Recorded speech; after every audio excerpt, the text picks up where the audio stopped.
Thanks. Good evening and welcome to the November 17th meeting of the Litchfield School Board. I will call the meeting to order and we'll start with the Pledge of Allegiance. I pledge allegiance to the flag of the United States of America and to the republic for which it stands, one nation, under God, indivisible, with liberty and justice for all. Thank you. Summary of non-public actions from November 3rd, 2021. Mrs. Harrison made a motion to approve the non-public minutes of October 20th, 2021. Mr. Burke seconded and the motion carried 5-0-0. We have presentations and recognitions. So I believe we have representatives here to discuss the CHS Culture, Climate, and Engagement Program. And then we'll have folks up to talk about LMS Best.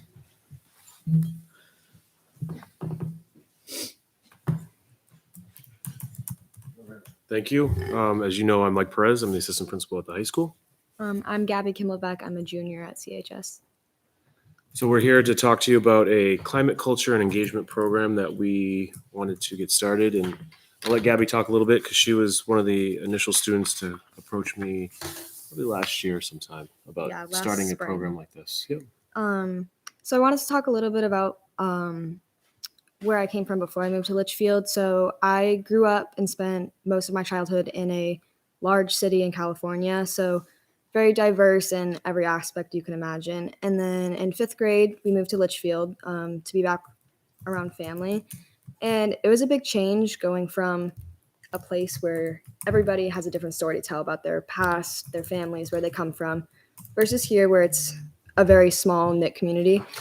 And you know, I was really excited for high school and all, and then freshman year, COVID hit. Freshman year was over. Sophomore year, we come back, and this was after post-COVID and all like the national controversy and social media, and this side saying this side saying that, and there was a lot of hatred and all that. And slowly but surely, all of that was kind of coming into our school. The teachers don't hear it as much, but me being involved in the amount of clubs I'm in, you hear it. Just small comments here and there, and slowly, like, they don't seem like very meaningful comments, but they build up. And I got to a point where it really started to bother me, even though the comments didn't go directly towards me. And I brought it up to a teacher, and he said something to me that wasn't in a unique phrase, but he said, "Be the change you want to see." And that was something that I've heard before, but I never really reflected on until that moment. And being in a small town like this, I didn't really think there was much I could do. But then I came to Mr. Perez, and this is kind of an idea we came up with, a program where we could get everyone involved, a representative from every club, to come and just kind of spread a more positive message and bring like a more positive community and kindness and kind of unify our school how it was before all of this. So we want to really emphasize the core values and then really intertwine the portrait of the learner traits as well into this. And we want to do things like bring back the positive school culture. We want to have conversations about consequences with poor social media use. We want to, just understand and really talk about all walks of life, all aspects, individual backgrounds, and kind of, we are a small town. We're 435 kids in the high school, give or take a few. And I think a lot of these kids, there's a lot of kids that are leaving Litchfield after high school and going to places where they're going to experience a lot of different walks of life and different stories and different backgrounds. And we kind of want to start fostering that belief system before they leave. And it kind of goes along perfectly with the portrait of the learner and what we want our graduates to be like when they leave. So that's kind of what this program is going to entail. And kind of like what Gabby said, we want to have a representative from literally every single club, organization, sports program, anything that has a body. We want to, each class is going to have a representative from their government and every honor society, everything. So everyone's going to have it's going to be a pretty large group of kids. So that's where we're at. And we're just here to get your blessing and your approval before we move forward. And this is actually going to be Gabby's senior project, even though she's a junior. They got pre-permission from the clearinghouse for her to start this a year early, her senior project. So, are you envisioning? Obviously, it's conversations, but are you envisioning activities or like sponsoring events or like what? What's kind of the Yeah, I think a scope little bit what of you're both. thinking I know of? there's a youth organization in Manchester right now called the Youth Organizers United. It's a student group. Most of those students it's a multicultural group, but they're all college bound. They do a lot for the elementary schools themselves. I've worked with one of the head organizers is Sudi Lett, who used to be our basketball coach here in town. He's now moved to Central High School, but he's one of the organizers for this youth group, and he works with the youth, and he would love to get the program kind of out and about to other towns. So that's kind of one thing, and we're kind of just kind of flying on the seat of our pants, Yeah. really, too, and getting ideas Getting from it. all the other kids too. So I think my student too, as my high school student, has noticed a cultural shift and a climate shift that's happened. So there was the pre-COVID, the way CHS was, and now I feel she definitely feels that there's a post-COVID or continuing with COVID. So I think it's really admirable and phenomenal to get that you've taken that, you've seen it too, you've observed that, you've witnessed it, and to make it into a positive change. I think that this is a wonderful idea. And I think the more kids and voices that you hear, the better off we all are. I think that's great. In our admin meeting today, Martha Thayer had shared an article, and it really was about, making connections, letting kids make connections again. And we talked, I'll use CHS as an example, but you have two classes, the 9th and the 10th grade class, that never experienced a normal CHS year. And now you have two classes who are trying to be leaders among not having had two normal years. And so this idea of we're going back to normal, but nobody even knows what normal is any longer. So we have to redefine normal. And I think it's like that great rebirth. It's like, what were the best characteristics of Campbell before? How do we revisit those and capitalize on them going forward? It's a phenomenal opportunity. And for a student group, I give you all the credit for coming forward with this. It's a great opportunity to sort of reestablish and really paint a positive future for the school. We can't just say, well, that's not the Campbell way, when half the students don't know what the Campbell way is. Yeah, So that's we a have great to point. define the Campbell way and paint that picture really Maybe clear. we establish some new Campbell ways. And there could be some things as part of this I would envision. I don't know exactly the idea, but you're going to be doing some surveys. What were the things that you want to hang on to? What were some things to let go of? It's time to move beyond that. But this group will drive that going forward so that the culture, because at the end of the day, the culture is pretty good. And, Overall, yeah, but it's just- very different. it is. and then just recommitting and reestablishing around those and being even better. I think this is fabulous. So thank you. I make a motion that we approve CHS Culture, Climate, and the Engagement Program. I'll second. Any further questions or comments? No, great job. Yeah.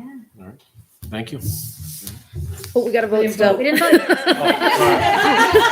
Good try. I'm not leaving yet. I'm staying In back here. anticipation of your All in favor, say aye. Aye. Aye. Oppose, abstain, motion passes 5-0. All right. There Thank you you. go. Now you have our blessing. So next up is LMS Best. So Principal Grantham is here to introduce 3 teachers who will be walking through the BEST program. We've heard about BEST before, but this is the better BEST because it's been reimagined and brought forward in a new format. So we really want to hear from teachers on the ground who are helping to implement that. Yes. So, good evening, everyone. I'm Jen Grantham, the principal at Litchfield Middle School, and tonight was my night to do a principal's report, but I thought what better than to bring the best of the best and bring the teachers along because they're the ones who are actually implementing BEST. And we've had some amazing success over the course of the past 2.5 months. First month with Martha leading the charge, and in the past month and a half, seeing some really excellent classes come forward. And I just wanted to give them a moment to talk about what they've been doing and what they're noticing with students. And, we have a list of some things we'll share with you once we get going. So Sid, you want to start? So Kathy Siddle, grade 6. I didn't know that when I walked into Jen's office just to ask her a question about an email that would you like to come? And anything for Jen. So I said, okay, I'll come. The first time that I started it, obviously we were all just unsure. What does this mean? What are you looking for?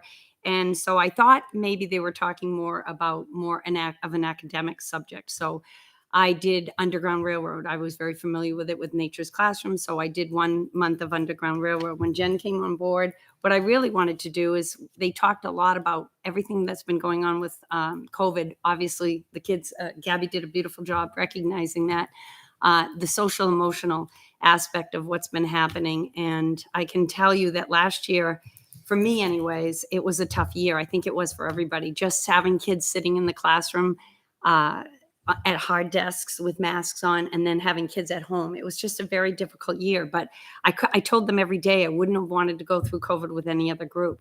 So when they talked about, I wanted to do something more fun, making more connections with kids. I'm always teaching. I never get to know the kids.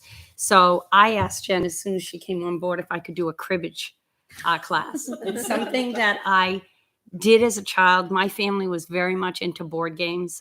We played board games all the time. I have incredible memories of my dad and I playing cribbage, just him and I. And I was hoping that in my teaching of cribbage that kids would make a connection with their grandparents or with their parents. And that's what happened the first month.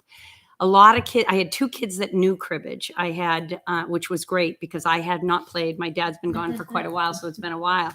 So I found an app online and I've been playing it at every possible moment that I could and relearning how to peg and how to count. And it's been a wonderful experience for me because I'm getting to know kids on a relationship level that I never would before.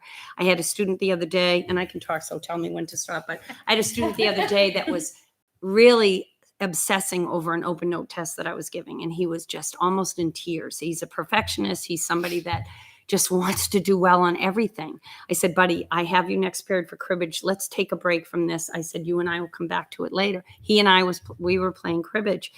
I used that as an opportunity to talk to him about learning how to fail. A lot of kids today that are perfectionists don't know how to fail. So we had the best conversation over a cribbage game. Another thing that I have to commend, and I know I was watching the school board when you were all talking about having the kids go back outside. When I first started 37 years ago in Litchfield at the elementary school, we had recess as a 6th grade. Mm-hmm. Even at the middle school, we had recess for many years. And I was so happy to hear you guys talking about getting the kids outside. Mainly, I know it was for a mask break, but it's become more than that. I have a young boy, which is amazing, that a 6th grade boy, he's been in my best class since the beginning. Mrs. Sitter, I'm going to be in your class again. I said, buddy, you've got to give somebody else a chance to be in cribbage. He put it in again. I've had him 3 times, mainly because during our walk, he and I stand next to each other and talk sports the whole walk. Mrs. Sid, for an old lady, you really know your sports. And I've got names and I know a lot about sports, and we have made such a connection through sports and through teams. So I have to say, having the kids go outside for these best breaks has been just getting to know kids on a personal level is something that I love. Knowing that my career is coming to an end, I'm sad about that, but I'm glad that I've been able to have this year to be able to do that. So it's some of the things that my team, I know the other teams are doing some phenomenal things, but Heather Dwyer did a phenomenal job getting tons of money, like over $400 worth of bulbs and bushes to beautify our school. She did an unbelievable job with her group called Get Your Hands Dirty. Nate Lammy has been doing a pop song composition. Deb Langton has been doing all kinds of brain teasers for those kids that are always looking for the critical thinking. Chris Rooney and Lisa Lasaki did sewing skills. Corey Selson really nailed it with the Japanese anime. I know nothing about it, but the kids love it. So there's a group. Now they did, Lasaki and Rooney did mindfulness and movement. Now they're doing foods and nutrition. Nate Lammy's doing video game music. I'm doing the cribbage. Creative problem solving. Heather Dwyer is now doing a community correspondence letter writing, which I did a lot with student council, and I'll be bringing those to the nursing home. and Corey Selson is doing geometricity project, creating something with geometry. So I could go on and on. I'll let somebody else talk. So Robin Corbeil, I'm currently doing Best with the 7th graders. And obviously when we started Best, we were a little nervous about how this was going to work. I think the classes have worked out really nicely. A lot of the opportunities, the kids seem to be engaged in what they're doing when they're in the classroom. It also seems to be because there isn't the stress of the added grades on it. It seems to be a soft place to land in a tough environment at times, right? So they get to kind of come and go, all right, I just get to experience this. I don't have to worry about meeting everybody's expectation and what does the rubric say and what does this say. I can just kind of explore this opportunity. So that's been really good. But I think the thing that I've seen most beneficial to the 7th grade is the social development that is going on outside. It is amazing what our kids are doing independently with no real resources, because we kind of take them out for a walk and then we bring the 7th grade to the side of the school that there are no courts, there are no nets. And Mr. Colombo brought out bubbles at one point and balls. And we just kind of started pulling things out of our closets and bringing them out. And the kids organize themselves. So a lot of those behavior skills that we lost in the last year and a half because we couldn't have the kids collaborate, we couldn't have the kids work together, the teamwork aspect, even being able to speak up to your peers just started happening. And these kids would go off and, you'd get 10 girls taking a volleyball and just hitting it in the air in a circle. And then there'd be 10 boys over here playing foursquare. And then there's another 10 over here playing foursquare. And then Mr. DeForney would be on the field doing, some kind of soccer game. And there'd be kids that would transition over to there. And they really needed so little direction. They were really working with one another. They were talking to one another. They were getting in groups. None of the groups got carried away. None of the groups, you didn't see kids just sitting kind of like, we had kids bring out chessboards and sit and play chess in one area. And I would say that almost every day I have to walk towards the back and go, it's 11:52. This is your lunchtime, because they're so engaged in what they're doing and they're laughing and they're talking. When the cars come by, we have a group of boys who started singing the alphabet. Now they sing the national anthem when the car goes by. But you can see the energy that they need to release because they are sitting in their desk a lot. They do have masks on. I mean, it's a tough environment, especially right now. So you can see that need to kind of smile and giggle and laugh and see each other's face. And that camaraderie that goes with, they just want to kind of interact with one another. And so I think that that's one of the nicest things as teachers. They constantly will say to Matt and I, come play volleyball with us or come play foursquare. And we're like, we don't really know how to play. That's okay. We'll teach you. And they're very, like I said, just very good at working together, collaborating, organizing themselves, all those kind of things that we want to see those kids do. And we weren't really sure what was going to happen after COVID. And now on any given day, you have, 3 groups of volleyball, you have some soccer going on, you have foursquare. What was going on today? Oh, today. Should I show them today? So, and when I say it out loud, it sounds funny, but I'm watching these boys who were singing they started about a week ago singing the ABCs. And then they, I have to turn it because you can see it and I'll pass it and you can play it a couple times if I can get it. Come on. They were playing a game of Ring Around the Rosie. Oh, But you have to understand. No, today actually is Duck Duck Goose. Yesterday was Ring Around the Rosie. Is it because of Squid Games? I hope not. No, but you have to watch how they're playing. They're actually the honestly original not pandemic like game. pulling or pushing. right. They are even being silly in a respectful way. Like this is how they're getting out their energy, is that they're kind of doing this is always, and then they'll look over. They were playing, I think it was, I don't know if we're still playing. So I don't know, was this one of the, and they'll ask other kids, do you want to play? And then more kids will come, and they were all kind of doing it. And Dr. Goose today, as a 7th grade teacher, oh, they're not banging each other on the head. They literally were tapping each other lightly on the head and running full speed around the circle. And a couple would slip, but they just want to interact with one another. And I think that you see they In an they haven't- unstructured environment. and they haven't had an opportunity to do that since they were 4th graders, right? You know what I mean? So they're falling back on some of those games. But it's just, yeah. Sorry, Matt, can you talk a little bit about your academics and what you've been doing with your kids? Because you've had some really fun lessons that were going on with your Yes. head drop. Yeah, absolutely. The big thing that, like, for me as someone who's a new teacher, I've been teaching for a few years at this point. But, I'm still getting used to, at the life science level, how do you do stuff with STEAM and STEM? Like, you go to all the conventions, that's what they talk about, more STEM, more STEAM and stuff like that. When you're doing stuff with like genetics and things like that, it's not always easy to think of ways to do that. So I've used it to sort of practice for myself how to do STEAM and STEM activities. So, we've done basically all the simple ones in the book. We've done egg drop, we're going to design like these handmade puppets, basically, very simple. You come up with an idea, you develop a procedure, you develop a materials list, you change it, you break it, you fix it. Very straightforward kind of STEM-like things to get myself, you say, this is what works for me. These are the things that don't work so much for me. It's sort of been like a nursery, like a breeding ground for kind of things that I want to try, things that I'm not comfortable with, but things that I want to get better at and things that I want to add more of.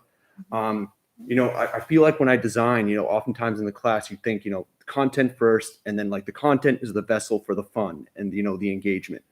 I feel like for best, you can kind of flip it.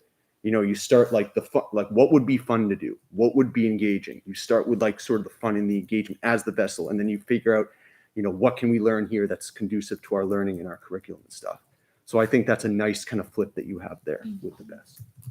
And I do want to say too, another thing that's been great, Jen has come down and played, and Martha Thayer came down and played, and Miss Alice played, and I'm playing with them too. So they're seeing somebody in a different role. And because I forgot about how to play a lot of the pegging, I had 2 kids that knew. So I'd be asking them, Leah, what was that now when I'm pegging? What do I do here? It's a jib, it's a job, so the kids are seeing that I am learning as well. So it's just been something that I was concerned that it was going to be something else I've got to prep for. It has been a joy, I have to say. Kathy, what time is cribbage? I know, right? We do it between, 10 past 11, so please come, we would love to. 10 past 11. No, what time is it? They come back from lunch at 10 of 11 till 11:22.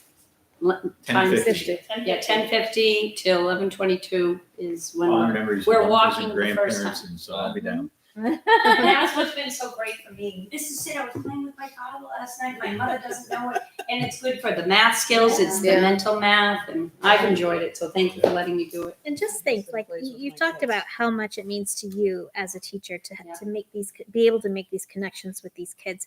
Think about how life-changing that might be for one of those kids, for some of those kids, or for those kids to kind of step outside their normal social circles and play duck, duck, goose with this other group of kids, or, to see a teacher having fun with what they're teaching. I think that's just immeasurable, the benefits. To from have a that. 12-year-old boy telling me that he wanted to be in my class for the 3rd time, as an old lady, like, no, Mrs. I don't want to do anything else. That just meant a lot to me. So, it's been really a lot of fun. I'm hearing a lot of good feedback too as a parent from my kid. Really, really enjoys best and what it's become. He used to be one that just kind of sat in the Chromebook, fiddling They like the around. control too. They like the ability to self-choose. Yes. I think they really That's value great. that we're Mhm. letting them decide where they want to be Yeah. instead of, telling them what they need to be doing. And the key thing is that as long as they're academically where they need to be, right? I mean, if there's a student who has an academic need, that also is being scheduled and plugged in. Well, So it's not- absolutely. it's not all fun and games. No, It's, only 2 days a week. Yeah. Fun games. Right. Thursday or remediation, Monday we work on executive functioning with their folders and whatever Okay. they're having trouble with. So And the remediation is actually better because it's in smaller groups. Normally we would have, 10 kids in a vest, 12 kids in a vest. Sometimes you have 4 kids coming in for help. So you really can work with those kids and kind of do that quick pull them out of where they're at and then they're back on track. So that That's is great. nice. Kathy, how do you find they transition after a fun activity? Do they go right to lunch? Like, I just picture you taking like 20 minutes to calm everybody Well, you down. know, I'm just curious that's a good for my thing. own Being a middle school teacher, toolbox. we have been told that the cafeteria, they say that we go for our walk, or I've been taking the kids out when we play football. The cafeteria said that they do notice they are pretty high when they come in.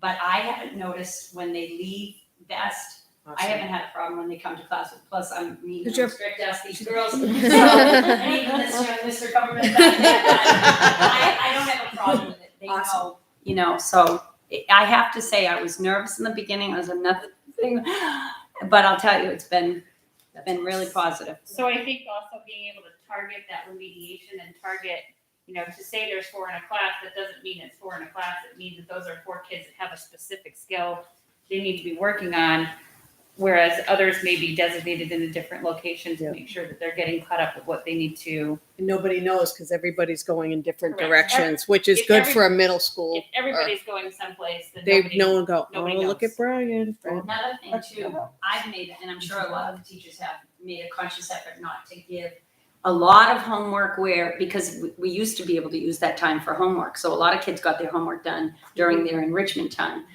So that was a concern of mine, but I'm trying very hard, and I'm sure a lot of teachers are, not to give a lot of unnecessary homework so that they're going home and they're loaded down, because obviously I am concerned about, I want the kids outside, I want them playing. We're all in masks, and they never complain about masks. I'll tell you, in my 2 years, these 5th and 6th graders never, ever complain. So I struggle with it, only because it's hard to talk. Yeah. But So have you considered what you're going to do in the wintertime as far as outdoor activities? I think we're going to try to get them out as much as we can, though today or yesterday it was pretty cold. Yeah. Okay. But again, they don't feel it. They're so happy to be out and talking to, you don't realize how much they miss seeing each other's faces. So just being able to be outside and looking at each other and getting that feedback and those cues, especially those 6th, 7th, and 8th graders who are trying to kind of figure out those social skills, like, oh, he's not smiling, I better say something different. Do you know what I mean? They haven't had that. So they're just thriving in that environment. So I think we're going to try to get them out for as long and as often as we can. We also did, and I should say this, we took the entire 7th grade into the gym and we taught them the cha-cha slide. cha-cha slide. We taught them the YMCA. with all the rain this fall, that has been one On the rainy days? Spread out, socially distanced. We did. We socially They were distanced. spread out as they were all there in, Yes. in the gym, but And they didn't all have to dance, but they all kind of had to stand. And they had fun with it. And some kids who've never, weren't academic stars got to be stars. And we all did it ridiculously, but we found ways to because we figured these kids also really not how to dance.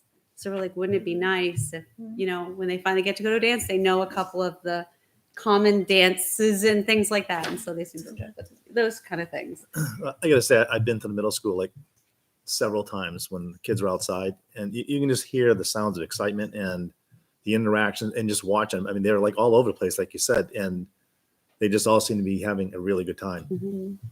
So COVID, some good things have come from it. Yeah.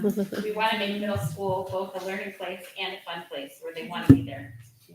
Yeah, no, they miss that. Yeah, it makes us smile. You get halfway through the day and you're outside with them and you just look at them and you're like, they're just being kids. Yeah. They're truly just having fun being kids. So that's super nice. That's great to hear. Thank you. Thank you. Thank you for coming. Yes, Thank you thank so you so much. much. Thank you all. All right, that brings us to community input. Is there anyone in the meet? So let me go to the Brian. I didn't say anything. What? And is there anyone here present that would like to give any community input? I thought we had some community members, but they're gone now. And it's Okay. just me and community input. All right, Oh, there's no one there.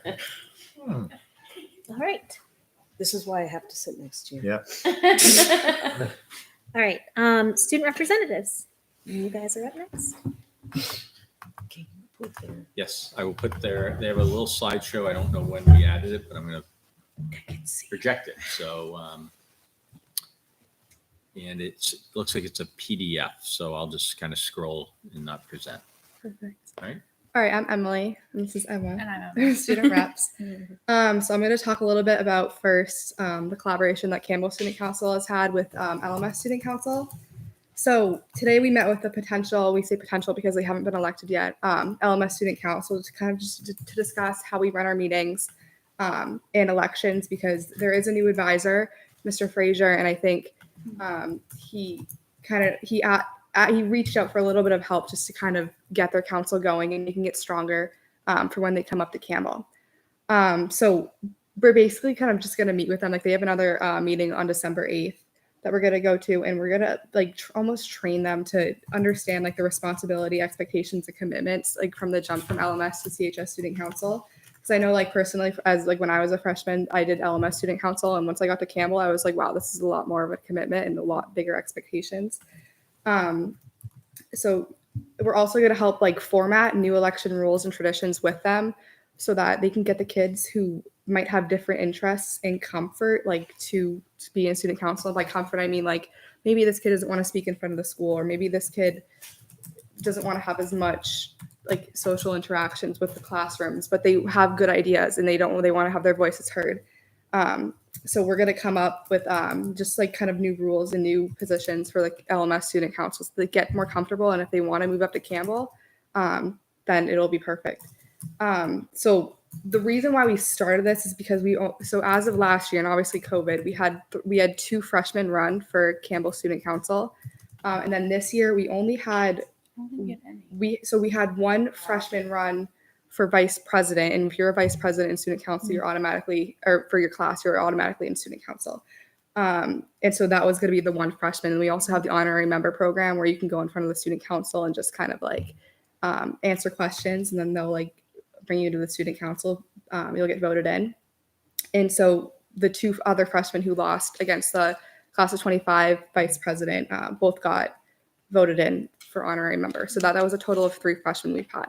So we've kind of noticed like there's a lower amount now of freshmen that want to join. Mm-hmm. So we're trying to just get the kids at LMS to want to, come to Campbell and be, and this is kind of what part of Gabby and Mr. Krause were saying too, like the culture. I think before whole COVID thing, there was a lot of kids in student council and they were a lot more involved. And I think that's also going to help bring it back so that there's more kids and kids are excited and they want to make a difference in their school and have their voices heard. So yeah, that's just with the LMS thing. I think Emma's going to touch on the Make a Difference campaign. And that's just the agenda that me and some of the student council officers, Kiana and Catherine, we made that agenda that kind of, it was based on our agenda, and we just kind of showed them this is what we do, but we just made it LMS colors and stuff. Was it the Did 3 of you? LMS have- Oh, Go ahead. It was me, Catherine, Olivia, Molly, and Emma. excellent. Did LMS have student council last year? I know the year before when my boys, when Scott and Nick were 8th graders, that it was obviously remote. Yeah, well, Mrs. Sid, I think this is the only year Mrs. Sid hasn't done it. So Mrs. Frazier's first year. So they did have it last year, but I don't think it was as strong. Right. So we're trying to kind of build that up a little bit. So Emma. So this week is our we start our Make a Difference campaign. This is a district-wide event, so it's happening at all 3 schools. We're collecting cans in various locations at school. I know at Campbell, during our advisory, student council members are going to their assigned advisories to collect cans and promoting the drive. And so next Tuesday on November 23rd, our student council is going to go to all 3 schools. Each of us are assigned a school, and we're going to go pick up all the cans and then drop them off at the Litchfield food pantry. And I think we're going to include the LMS student council members too in that, so they can kind of see this is what they do. They load all the pickup trucks, and I think they're going to try to help us with that. Yeah. It's a great idea So yeah, to start reaching out down lower to. I know, Right. that's really Yeah. cool, especially because you've noticed 3 kids Yeah. from the freshman class doesn't seem like many at all. Right. No, I know. How many positions are there There's for each class? So I think there's 3 representatives for, and I might be wrong on that, but I think it's 3 elected representatives for each class. But there was more because of honorary members. So if they didn't get elected, they still have that extra chance to be able to join.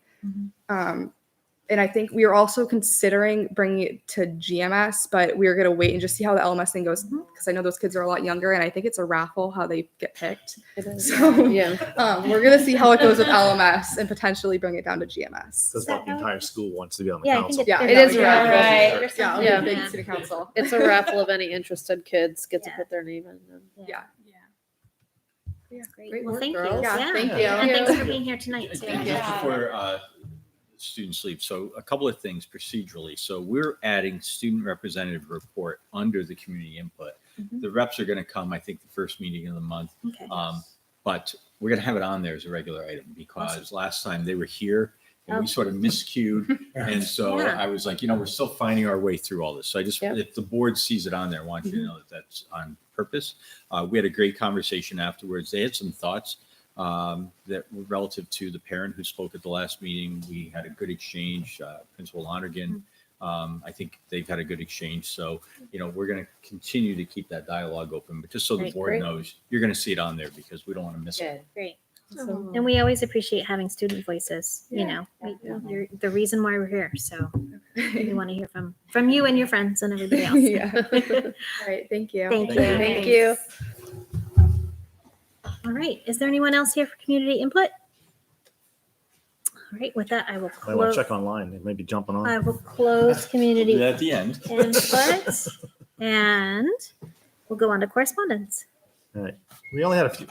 I'm not holding your hand. I'm moving this over. That's not the correspondence. Goodness. We only had a few correspondence. I'm going to read them because all three of them It's like grumpy old man. are all COVID related, and they'll all have responses from Dr. Jetty. And in case there are other people out there that have the same concerns or questions, then they'll have the answers. So the first one was on November 4th from Kevin Noviello. And he asked, are you allowed to have children go to remote learning? I believe the governor did not approve of this. Also, didn't you in one of your announcements in the beginning of the year say it would not be available because it was too much on the teachers? I'm questioning your leadership in this matter. And Dr. Jetty, the decision is consistent with our local reopening plan, which is approved by our elected school board. I have kept Commissioner Elabut informed of the situation. To be clear, I said blended and synchronous learning is not available this year. That is when students are both in person and remote and the teacher is instructing both groups at the same time. We intend to use the remote learning, both teachers and students learning remotely when conditions require it, including the weather. He then asked on November 4th, how many were kids?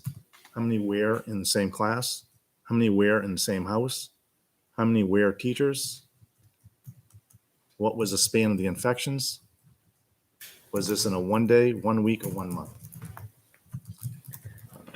And then Dr. Jetty responded, we maintain an updated dashboard on public statistics, and sent it to him.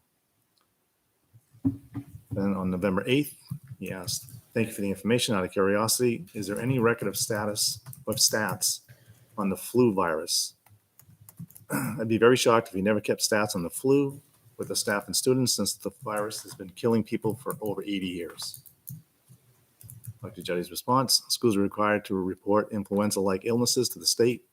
While I can't speak to 80 years of data, I can report that this predates the current COVID-19 pandemic. And as a community partner, we always support efforts to protect public health and welfare, including education measures and prevention, activities, vaccines, clinics, etc. I believe that was all from him. Got my inbox.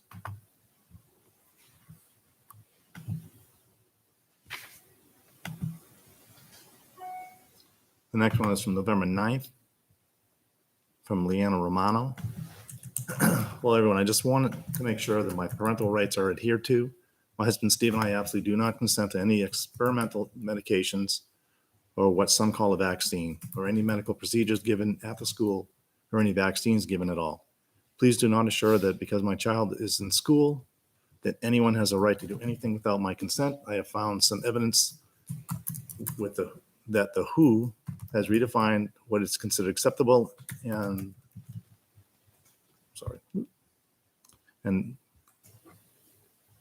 lost my space. Hold on. Acceptable and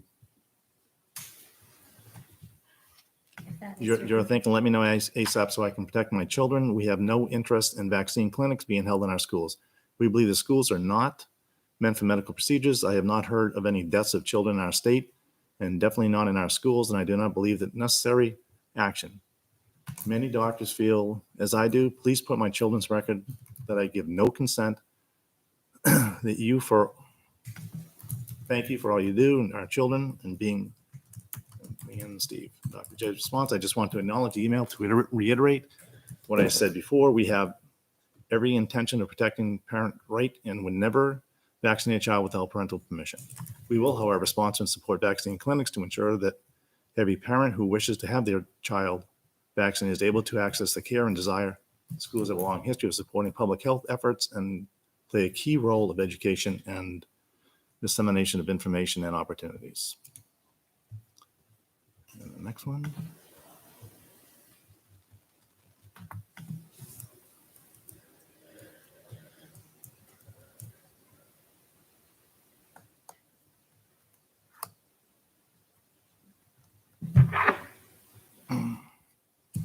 Let's go to one more.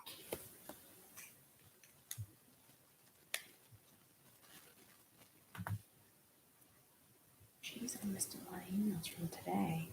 Yeah.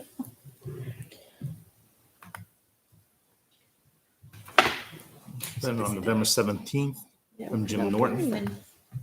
Sorry for a question I believe you get daily, but what is the threshold to require masks in schools? Currently test positive per 100 in Hillsborough, less Nashville, Manchester is at 10.6 substantial spread.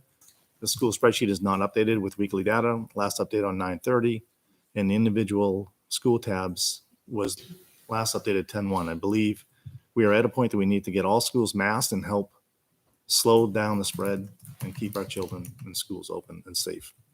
And Tina responded and sent him the dashboard. He was utilizing the wrong links in the wrong time, so he does have the new information now, and it is posted on our website. So anyone who wants to see the links is there, as it is in our school board agenda. And that was it. Thank you. Did you want to comment on any of those emails, or, I mean, the information is out there on the website. I don't know if it has been posted on Facebook on our school board page. Tara, have you posted like the most up-to-date links to the COVID data, the dashboard? No, not specifically on the Facebook page, but I can certainly do Okay. that. All right, that would be helpful. I Where think. did he find that data? Was it somewhere out in space? Like, No, Oh. I think it was an older link that was sent out with another oh, newsletter. okay. So he was using the same link, but it was September and August, Okay. August, September, October, and it didn't have updated Oh, data all right. I just want to make for sure. the rest of there's no- October and November. Awesome. So Now somebody we're else just having the same link and we're updating the document, right? It's not a new document is every not. month. It is a new document. Well, it's a new document each month. Yeah. And That's where it becomes a challenge but because the tracking is added to, so that is in fact right. But um, all of the archived months are available on the COVID information page on the website. On every the month. district website. So on the On the district district website, website. we make the link for the new month. I mean, if we tried to keep that rolling, it would That's become right there. really cumbersome. You'd have 180 Right. lines eventually. Right. So I think the monthly report, that way it's one page. You're not having to scroll. It's all on one page. Yeah. And the weekly report is also going to be pretty close to a page Yeah. because it's I Yeah. think it's So going if to be you, more digestible. Okay. yeah. So I Yeah. sent the link out a few times today. Someone else on Facebook had posted on Facebook asking the Asking the for same link. question. So it's, if you go to the district website and click on district information, you'll have a menu that is coronavirus education There's a tab out there that says Right. coronavirus information. on the desktop, but it's not on if you're the on your phone. phone. Oh, it's not on the not phone. your Yeah, phone. under district information is coronavirus. Yep. Yep. So then you just click on that, and then if you scroll down, it's towards the bottom of that page. But all of the months are linked there. Thank you, Brian. Lost my agenda. I'll comment more in depth on the COVID when we get to that part Yep, of the agenda. that's fine. There's a lot to talk about Okay. tonight, unfortunately. Yeah. All right. That brings us to superintendent comments. Yep. So I bring forward to you a couple of things. Our administrative team had training from Attorney Feltus relative to the new student discipline law. And so we had worked with Erin very closely with special education. Erin's now taken a new job. We were her last clients for the training. She's now moved to Iowa. I think she was actually broadcasting from her parents' basement that day in Iowa, but it was her last official duty. And it's relative to RSA 193.13. So the legislature really kind of revamped the discipline law. We gradually absorbed bits and pieces of this, and this was our final comprehensive, have we got our hands wrapped around it. So if you look at the handbooks, and this year, you know, all the handbooks had that progressive discipline model, so that if a student were to, you know, commit some sort of an infraction, it takes a more educational point of view than just a disciplinary punitive point of view. And so, you know, that model is consistent with RSA 193.13 as rewritten, because that talks about how instead of jumping right to a suspension, you should be taking more of an educational viewpoint on things, okay? It doesn't mean that you can't go right to suspension for certain acts, but the legislation also tightened up what those acts are that you can make that jump. And so if you look at the suspension authority letters, there are two of them here, and I took liberty with the second, which I'm going to explain to the board in a second. But the first one is a memo from me, because the law is now written that I have to give written authorizations to the principals. It's always been there, but it's a different type of written authorization in order to suspend for up to 10 days. So that's what's considered a short-term suspension. And so this is the memo that authorizes them to do that. And you'll notice that they can suspend from school for a period not to exceed 10 days for, and this is what's now realigned, behavior that is detrimental to the health, safety, or welfare of pupils or school personnel. That's the new law. Or repeated and willful disregard of the reasonable rules of the school that is not remediated through imposition of the district's graduated sanctions as outlined in the student handbook. So we're basically saying you've tried the graduated sanctions and now you're at a suspension point of view. Okay, so they now have that authorization from me, which it has to be established in writing. And the memo is updated on November 9th because now it's consistent with the law language. All right, so let me just pause at that for a second. And actually, I'm looking at Jen. You were in the training. Is there anything I missed or you think is important? I don't think so. I think it was the authority that you were already had given us prior to, but this is just updating it to make sure we're okay. The new language. And so the second memo, and this is where I took some liberty, because what it says is that if we're going to impose a longer term suspension, which is up to 20 days, an additional 10 days, that has to be granted by somebody else. The principal can't grant those 10 days. Somebody else has to intervene. And now the law says that you have to give me that authority. And so previous to this, it was sort of the 20 days of suspension was worked out among the administrators, so the superintendent and the principals. And now it's saying that really the board has to give that, or you can retain it. You can actually retain that right and say, no, we want to be the ones to dish out, be it 10 days plus, added on to the initial 10. Notice that the language is fairly tight. It can only be for an act of theft, destruction, or violence as defined in RSA 193D. Or it can be bullying pursuant to school district policy when the pupil has not responded to targeted interventions and poses an ongoing threat to the safety or welfare of another student, or possession of a firearm, BB gun, or a paintball gun. Those are specifically forbidden.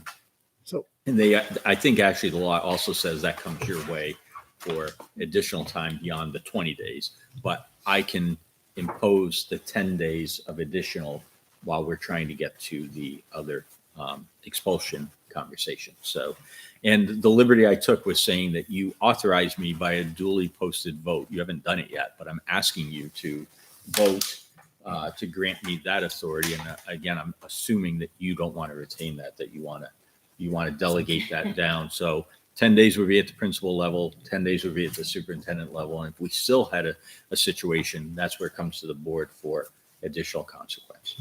So just out of curiosity, the verbiage in this, is that from the RSA? So the bullet points that are in there are straight out of the RSA. I'm just curious why they pinpoint a BB gun, I don't know the answer to that, Brian. because they don't reference a pellet gun, Oh, that's true. which is not a firearm, or a dart gun. It's like, I'm just curious why just like. Well, the kids so have so pellet. I actually asked the attorney, the question I asked was, well, wait a second, this is like gun-based weapon. What about the kid with a knife? And the answer was, well, go back to 4.1, an act of theft, destruction, or violence. And so, the Boy Scout who forgets the pocket knife is not necessarily the concern. We get the latitude to deal with that, right? Versus somebody who uses it in a violent manner. Now it's going to come under that first bullet point. So I think what they're saying is we can't cover all weapons in this big, long, comprehensive list. So It's just struck me as odd, like they just mentioned Right. BB gun by itself. And then even say paintball, but I can carry around a pellet gun. no, you can't. Not Brian. giving anybody ideas. Not on school property. Don't even Suspend go there. Brian. Yeah. I think you put etc. at the end, not just that would cover Covers everything. everything. Can I ask what are other school boards doing in terms of the 20-day versus anything over 10-day? Are they retaining authority? Is it vary across the board? Are they doing this? That's a great question. I've not asked that question. And what prompted this? You know what I mean? Like usually there's some scenario that prompts a change. So I think, and this is not a Litchfield problem, and it's not a problem in districts that I've been in, but I think some districts went way too fast to suspension. And, we don't have a high suspension rate. We do suspend some students, but it's not a high rate of doing that. And I think the legislature was trying to say, if you're dealing with students whose frontal lobe hasn't developed, applying out of school consequences might not be the best thing. And they So miss that's too why they're much trying to. school, and it just Right. becomes an automatic 10 days. Up, Tara's bad news, 10 days. So I think they were trying to really be responsive to, and I'm sure some people went forward to the legislature to say, my kid just gets suspended over and over and over again. So the change, Jen, what was the original language for the 10 days that they took out? It was The like- additional 10 days or the original? 10 the days? initial 10. The initial, I think it was something in regards to, it could be at principal's discretion for anything, and now it cleared up what that up to 10 days were. It has to specifically be addressing what's happening in the school and the comfort level of the students and staff in the building. I could look up last year's letter and it was very vague. It really left up to principals. Now, our principals, again, we hardly suspend anybody, so it was We not. also have that new overused. after-school program, right? That for at-risk kids, didn't we approved that as a not a co-curricular? Yeah, wasn't it co-curricular? What I'm talking Well, about? we run a variety of after-school academic assistance sort of things. So, There was something that we voted on. It was a new. It's for special ed, I believe. Isn't Oh, that okay. a special ed new department? No, Like no, at- before that. What are they called? It was Safe last Kids? year. I will say, and I'm glad that you brought up special ed because I think that was another thing that the law heightened because of special ed protection of education, which are important. You could have a special needs student and a special needs student who, a typical student and a special needs student who committed the same infraction, but could end up with different discipline consequences. It's called manifest. And so, Yeah, that's the other piece that she Manifest. knew was the manifestation for even kids who are not identified. If they reach the 10 days of suspension in a year, then they are to be manifested as well to make sure they don't have a special needs designation that's resulting in the behavior that they're exhibiting. so again, it's sort of, it's really kind of tapping a brake on, okay, what's going on? Education's a right, people have the right to it, and restricting that should be done very purposefully and mindfully. So, but back to the original question, I don't really have a pulse on what most districts have done. But I think that traditionally that 20-day buffer, because even a 10-day buffer to collect all the facts, get a board meeting set up, have a hearing, Yeah. it's really kind of a cumbersome timeline. And so the 20 days, if we have something that egregious, it's coming your way anyway, down the road. But Yeah. the 20-day buffer for us to do our work is pretty important. So approval of this is only for 1 year at this, right? In Or fact, it has to be an yearly, so- annual authorization. So we can collect data on it and, share it back with the board and decide whether this is the right practice going forward. But I'm recommending it for this year or the balance of this year. Just a couple more questions. Does it matter if it's in school or out of school suspension? We don't have in-school suspension. You do in your, I don't think they have it at Campbell, do they? They It didn't when I varies. was It there. varies by school. Campbell does not use in school at the same level. There's no formal in school program at the middle school. It means somebody's at the table in Jen or Martha's office. Yeah, But we do use it. you have to have someone with you in a room. We'd rather have them in school than out of school because it's not a group. Out of school, sometimes you're playing video games at home versus It's a vacation. have that opportunity to get caught up. It doesn't have that same leverage. And then is the 10-day, is it if it's cumulative or if you did 3 days for this one, then they got in trouble again and you did another 3 days and then they got in trouble again. And so you went to 5 days, you're now at 11. Is it a cumulative or is it at a single instance? This is really talking about event. However, the manifestation. So that's the cumulative part. That's the cumulative. Okay. 3 3s and a 2 is going to trigger what's going on with this student. Yeah. And we're going to have to dig in and really try to examine if in fact there's some reason why this keeps being repeated. But 3 3s and a 2 would still be within the principal's prerogative because It's less than 10. yes. I mean, how many, and I guess my last question is, how many 20-day suspensions have we had? I mean, I know you can't get into is that something that happens frequently? So since I've been here, I would say 3. Okay. In 3.5 years. Okay. So So it's a pretty rare. pretty rare. And, again, these were all events that, so I'm thinking of 2 that sort of bridged us to the end of the school year. So it was end of the year angst, misbehavior that this allowed us to get to June and regroup over the summer and have a fresh start. Okay. Right. And in another case, it was misbehavior that was egregious and, maybe this wasn't the right setting for the student, and it allowed us to engage with the family and determine how do we get you to the diploma in an alternative manner. Okay. So none of those cases ended up coming your way, but they all led to what's in the student's best interest, what's in the school community's best interest here going forward. I hope that was vague enough. It was vague enough. Yeah. Yeah. But it answered the question. So I appreciate that. I'll make a motion to authorize the superintendent to suspend students. A second. Further discussion or questions? All right, all in favor, say aye. Aye. Opposed? Abstained? 500. You are now authorized. You can send that memo. And I don't have to edit the memo. Thank you for that. And one other thing that's not on my on the agenda, but I just want to talk quickly about parent-teacher conferences. So we had those last week. I have here for the board to take a look at just a couple of documents. I'll pass them around for folks. But one is the faculty who were not available because of being not in school, just so that you can see that list, because I know that was a question and concern. Did people call in sick, et cetera? So we do have that list. The other thing is this is the printout of all the high school appointments by teacher. So you can see, they were booked up. That was for- my question. Like, did everyone get a slot?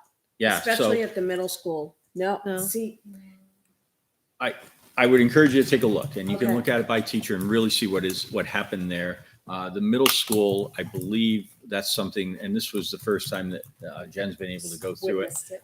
But examining the time slots and the effective use of time, that's something that you kind of got to experience it once before you can It's like adjust. the it. Hunger Well, we Games. actually went from 15 to 10 in order to increase. So we went from 15-minute conferences down to 10 in order to have more opportunity for parents to be able to get in there, and we still didn't have enough spaces just based on the methods, and we kind of were talking about what that could look like. Interesting. Yeah, I don't know who wrote the schedule for the high school, but it was like being at the gym. I was downstairs, upstairs, downstairs, upstairs, downstairs, upstairs. The rooms were Every wrong. other one, I'm up or down. The room numbers were wrong, but it was from 2 years ago. And thank God somebody told me that there were a couple of doubles, Mr. and Mrs. Yeah. that I wouldn't have known. Oh, yeah. yeah. Oh, Yeah, they that had to was a call problem. me. Yeah. They had to call me and rescheduled me. It went really smooth though. It Yeah. High was school. Yeah, it was wonderful. Once found out where I needed talked to be. with Principal Lonergan about because I decided to play parent when I got the link, and I just went on, and I'm like, come on, we got to clean this up. Like there was alpha sorting issues. You know, we can make this far more friendly for the customer, which are the parents. First names would help. Absolutely. First names would help. You don't need to say parent conferences because you just click the link that says, I want to go to a parent conference. So you don't have to list that over and over again, and then getting the rooms right. So it was really just an issue of quality control. We'll It get was the that right person's next time. first time doing it too. It'd also be nice to have a map of the school. Yes. Oh, good suggestion. Could still use a map at the It's, school. it's like the room numbers are not like No, Any it type doesn't of- make any no. sense. And if somebody's not available, they should be blocked off. I had one that that had to change me to Friday. She was virtual. So. Sorry. Anything else? Yep, that is it. Thank you. School board comments? No? All right, moving right along. We have public minutes from November 3rd, November 4th, and November 8th. I'll make a motion to approve the public minutes from November 3rd, 4th, and 8th. I'll second. Okay. Discussion, questions? All right, all in favor? Aye. Opposed? Abstain? All of those minutes are approved. 500. And that brings us to Mrs. Grantham's principal's report.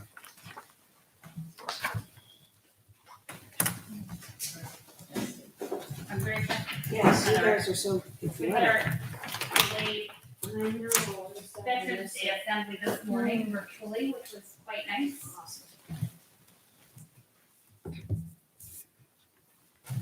So this is the first time I've gotten to do one of these. So I'm really excited to be here and kind of share a little bit about all the exciting things that are going on at LMS. There are some wonderful things happening. Some really proud of our fall athletics. We were quite successful with our fall athletics teams. Our girls volleyball was tri-county champions. Our girls soccer also were tri-county champions. Our boys soccer had a 4th place finish. And our LMS cross country teams, boys finished 2nd and girls finished 1st. So what a great season for those athletes. Our enrollment numbers are there. We've pretty much stayed consistent. Once we leveled off towards the end of September, they really haven't changed much. I think the only thing that has changed since I've been there is the 7th and 8th grade flipped. So we got one more in 8th grade and one less in 7th grade. You've already received the best report with the teachers coming along this morning, but I want to reiterate that the academic things that are happening, the remediation, the ability for students to meet with their teachers in a smaller group setting and be able to get that one-to-one attention that they need and require is fantastic.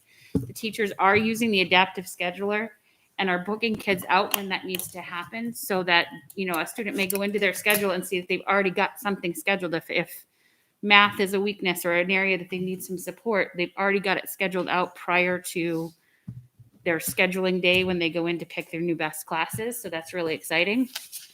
It's been really seamless through the office. We have developed a list that allows for teachers, when they're ready to plan a new best activity, they put it on a spreadsheet that they share with Martha and I, which allows us to go through and approve or kind of have more conversations in regards to what those best activities look like. So that's very exciting. COVID update. This keeps changing on a daily basis. every time I go to type an email or to change information, I get another positive case. As you may or may not know, right now we are working with a temporary nurse, a sub nurse at LMS for the time being. So I have been working in very close contact with COVID reporting, and COVID reporting information has been coming through my office.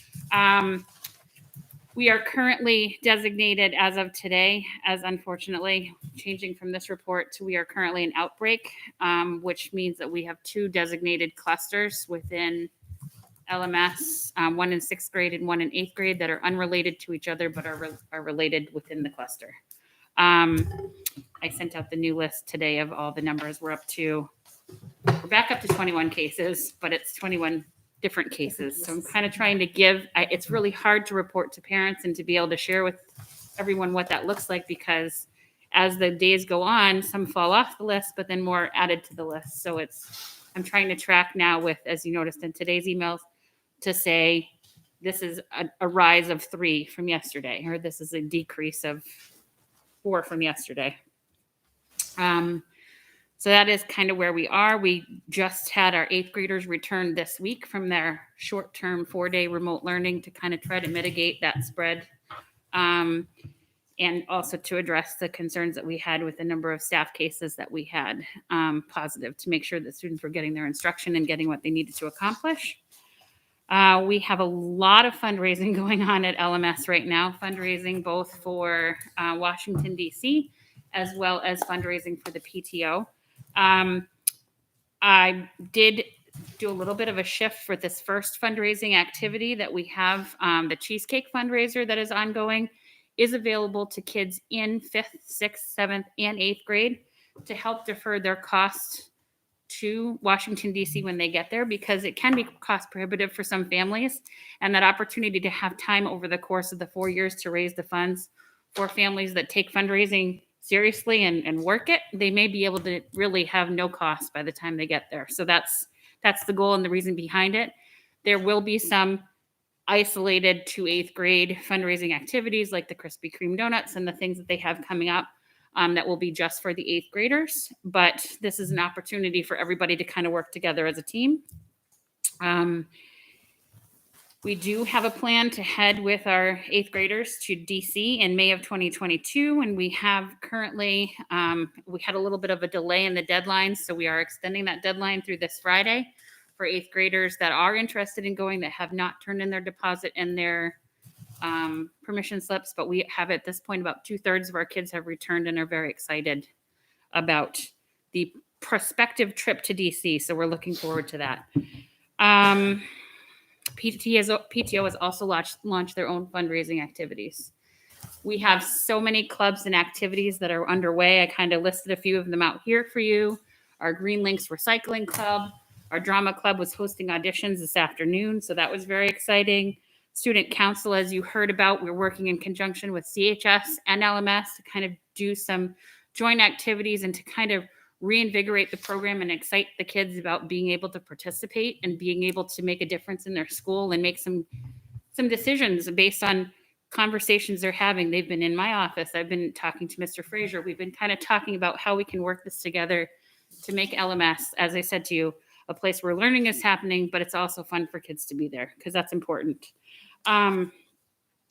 We have After School Learning Commons. That's been an excellent addition in the past few weeks, where kids can go for after school support. Students can go and get after school support and help with homework, or have a chance to sit and work with their peers and activities they're working on.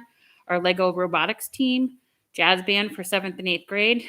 And also we've got a roofing project underway. If you haven't heard, I'm sure that those of you that have students in the building may have been talking about a few little knocks and thumps in the building, but it is definitely making a difference in covering up that roof. And we're getting the new roofing on there, which is limiting the leaks and limiting what's going on. But we have had a few little hiccups that we're working through.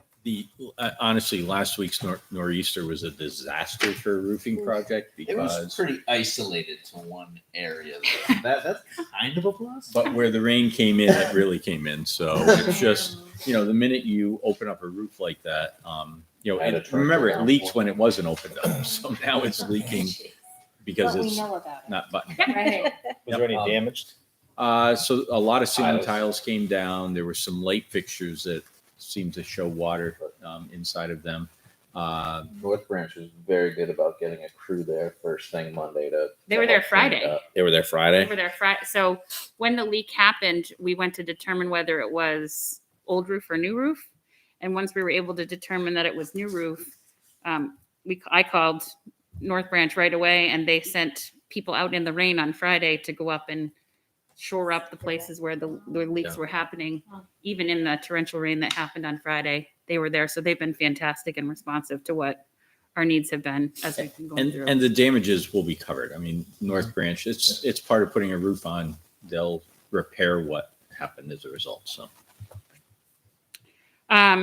So in conversations, again, because of the rain, because of what's happening, early December is looking more like mid to late December. That deadline keeps bumping back to when they're going to finish. And of course, any snow will affect that change in the roof and when that is completed. Sorry. We don't say that. So the update, there have been Maybe some you should say minor it. housekeeping Make it edits to our student handbook. And when I say minor edits, I mean things like changing from Mr. Lecklider to Miss Grantham. Changing from, there were a few very small edits, like adding a level 2. The phrasing was in black print under the black header, so you couldn't see it in the original publication that was shared. And then we fixed the calendar so that the calendar could be seen, the whole calendar when it's posted online versus just half of the calendar because it was in a table format. I'm a little bit of a visual technology It's nice person. on the calendar and seeing everything. Yes. Agreed. Yeah. So those kind of updates were made, and I know that it was a school board approved document. So I wanted to just bring that forward to you before we post any update to that. Those are the things that I have tweaked and added. I changed the opening letter to reflect my letter versus Tom's letter. Although his was fantastic, I did borrow a few things from him for sure and what he had written. And then we also changed to reflect the best language. It's just puts the infographic in there as opposed to the type and the print. So that is a few things that I have changed. Additional edits for doesn't appear in that document, but that is what has been changed in the document. And with your approval, we'd like to post that to have the updated handbook posted to our website, which we're trying to keep updated as much as possible. Ongoing, I just wanted to say, a month and a half. Do we need a vote on that, Michelle? No. So- Just a You know what's consensus. changed? Sorry? Well, you know what? If you want to be safe, you can vote. That's fine. Okay.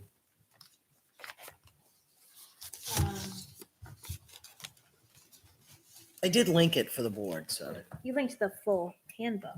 But Yeah. we don't have like the itemized. Well, I changes. didn't have an itemized list. So the itemized changes literally are changing the names, the letter on the second page. I can go through page by page with you because I have it up here in front of me if you'd like to. The names, the letter, and then on page 5, the calendar now shows the whole calendar versus half of the calendar. The next change doesn't happen until, you'll see it, it's bright blue. Is it the I saw a turquoise bar Oh, page 9. on Yeah. the grading system. Nope, Okay. that hasn't changed. It is on page 21. There's a random turquoise bar on page 9. We'll edit that out now. Okay. What was that? I'm sorry. 21. 21. 21. It's the same words. It's just a different picture of how the words go through. Ah, okay. And then I edited just formatting on 22 and 23 so that it was easier to see what those Litchfield behavior matrices are reflected with bullets. Great. To be clear going across and to fit in on the pages. And then the last edit was simply changing the font from black on black to white on black for page 24, level 2. The line was there. It just didn't reflect Okay. what the words were All right. underneath. Thank you. Yep. All right, I'll make a motion to approve the changes to the LMS handbook. I'll second. All in favor? Aye. Opposed? Abstain? 500. And my final bit of information is, I've been at LMS for a month and a half now. And Feels like It feels like a year. it has been awesome. It has been so great to meet the students, the staff, the families. Everybody has been so welcoming. The staff has been incredibly flexible with supporting students as we're transitioning and students are experiencing the COVID situation. Staff has been willing to meet with students in those times off. They are not offering that synchronous instruction at this point in time, which is really difficult for teachers, and we don't want to suggest that right now, but we want to make sure that they are supporting those students that are out on quarantine for one reason or another. So staff has been reaching out. They have been going above and beyond, and I just wanted to congratulate them and appreciate them for that. We also wanted to thank, for those of you that don't know, Mr. Dugan, who is a longtime LMS substitute teacher. He submitted his letter of resignation, retirement, finally. After all those years, he was fantastic, and we just wanted to appreciate him and extend a thank you on behalf of our LMS community. My boys love him. That's it. He's awesome. He's awesome. And then LMS will be starting up very soon, the Giving Tree. So more information will be coming. That's bringing back something that has been ongoing, a tradition here at LMS, and can't wait to carry it on. Thank you very much. Thank you.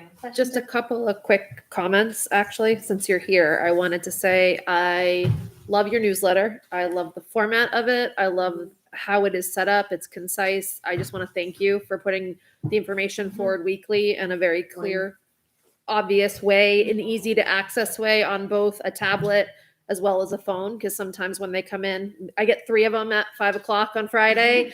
It's nice and easy to be able to click and see it all. Second, I also wanted to echo and say I do have a student who is home right now that is remote, and the teachers have been phenomenal. They have been checking in with her, and it is so appreciated. So I really, really can echo and say how great that they are. So thank you for all that you're doing. And then the last thing I wanted to say is, as a parent, I truly appreciate the breakdown of the COVID numbers by grade. Well, I think that the overall report for what numbers are in school, with those numbers being so high, as a parent, I'm not going to say I'm not going to panic because I have a 5th and 7th grader and the clusters are in 6th and 8th, but I would breathe a little easier knowing, okay, it's not as prominent in my kids' grades. So I think it's really helpful. So again, communication has been great. So thank you. Thank you. Anything else for Jen? Thank you, Jen. Thank you. All right, next we have the BA report. All right. So you'll note on the agenda, I had Michelle link a revised report today. I was going through doing my reconciliations and making sure that all the numbers they fit everything. I tie back to tax rate calculations for the past couple of years. And I noticed that the lease payments for the modulars, which are still in this year's budget, I had double counted them in the approved budget on my spreadsheet. So it was reflecting higher on my spreadsheet and not recalculating the tax rate correctly. So I went ahead and corrected that, and I revised the numbers. They're highlighted on the report. In terms of total gross appropriation and general fund appropriation, we are under 1%. I mean, in terms of increase. So I think we've brought forward a very responsible budget at this point. I did note that the insurance rate was received from school care. We had budgeted for 10%. It came in at 8.6, which is still higher than what we're used to. So that increase over last year's budget was $173,000. Yesterday afternoon, we received the state adequacy funding estimate, which is actually showing an increase in those categories, which is rare over the past couple of years. It's going up about 5%. So that'll be used to calculate our tax rate impact or estimate. And I also requested from Troy Brown, the town administrator, the assessed valuation that we're expecting to see as of January 1st, 2022, which will be used for the 2022 tax rate. He provided me that. It went up by $8 million. That could change by the time we hit tax rate setting and they actually set those. So I can get to that. I'll go through some of the documents that I put in here. So I included a summary of the activity to date from October 29th through 11/10, which was our meetings. It includes the board actions, and it also includes some of the adjustments that were made at the SAU level as things came in. One of which being in the special services budget, there was a reduced number of sessions required for music therapy. So there was a reduction of $3,700. So we brought that down. And the adjustment to the actual increase of health insurance is noted on the end of that summary. I included the budget summary by department, which will show the, our total, our increases and decreases by department and operations versus salaries and benefits. And then I have a comparison of where our draft default sits in relation to the proposed budget right now. We're within 1.2%, about $289,000. The default budget is a bit higher. So it'll be board discretion in terms of, I think we've mentioned before, the how we want to treat the positions, and some of the things changed how we want to treat that in the default budget. Of course, that default budget, we still have some time to sort that out. General fund financials as of November 15th. So this, Monday? Pretty good shape, pretty consistent with where we've been over past years. Fund balance is at about 2.1 million right now, but you still got a long way to go in the year. There's I believe it is, let me find it, $12.5 million is encumbered in terms for the contractual benefit, the salaries and benefits. So that's a big portion of what's being counted against that fund balance right now. So like I said, we still have 6 months to go. It's very early, but we're in a pretty consistent position where we've been in past years. I've included for October the food service comparative financial statements, and this one is actually pretty exciting because for the first time in the past couple of years, I can report that we are about $23,000 in the black. We're heading in the right direction. So that's about 149% change in fund balance. As of this time last year, we were about $47,000 in the hole. So she's shown a lot of improvement in that area. A lot of it has to do with the free meals that we provide that are funded by the federal government. But it's also with that, the participation in the program has increased a lot. There's a lot of kids utilizing the program. And the hope is that those service numbers are up, and that'll continue when we go back to paid meals, that the kids will still want to eat those meals, and then we can keep some of those service numbers up. She did provide a comparison of September 2019 through to September 2021. She did the same thing for October and November. She went back to 19 because 19 was the pre-COVID year where we had actual. So she wanted to compare those counts to the pre-COVID numbers. So that shows us in there. So we're up in terms of lunches in February of that year. I mean, we're up 3,000 meals. So that's made a big, big difference.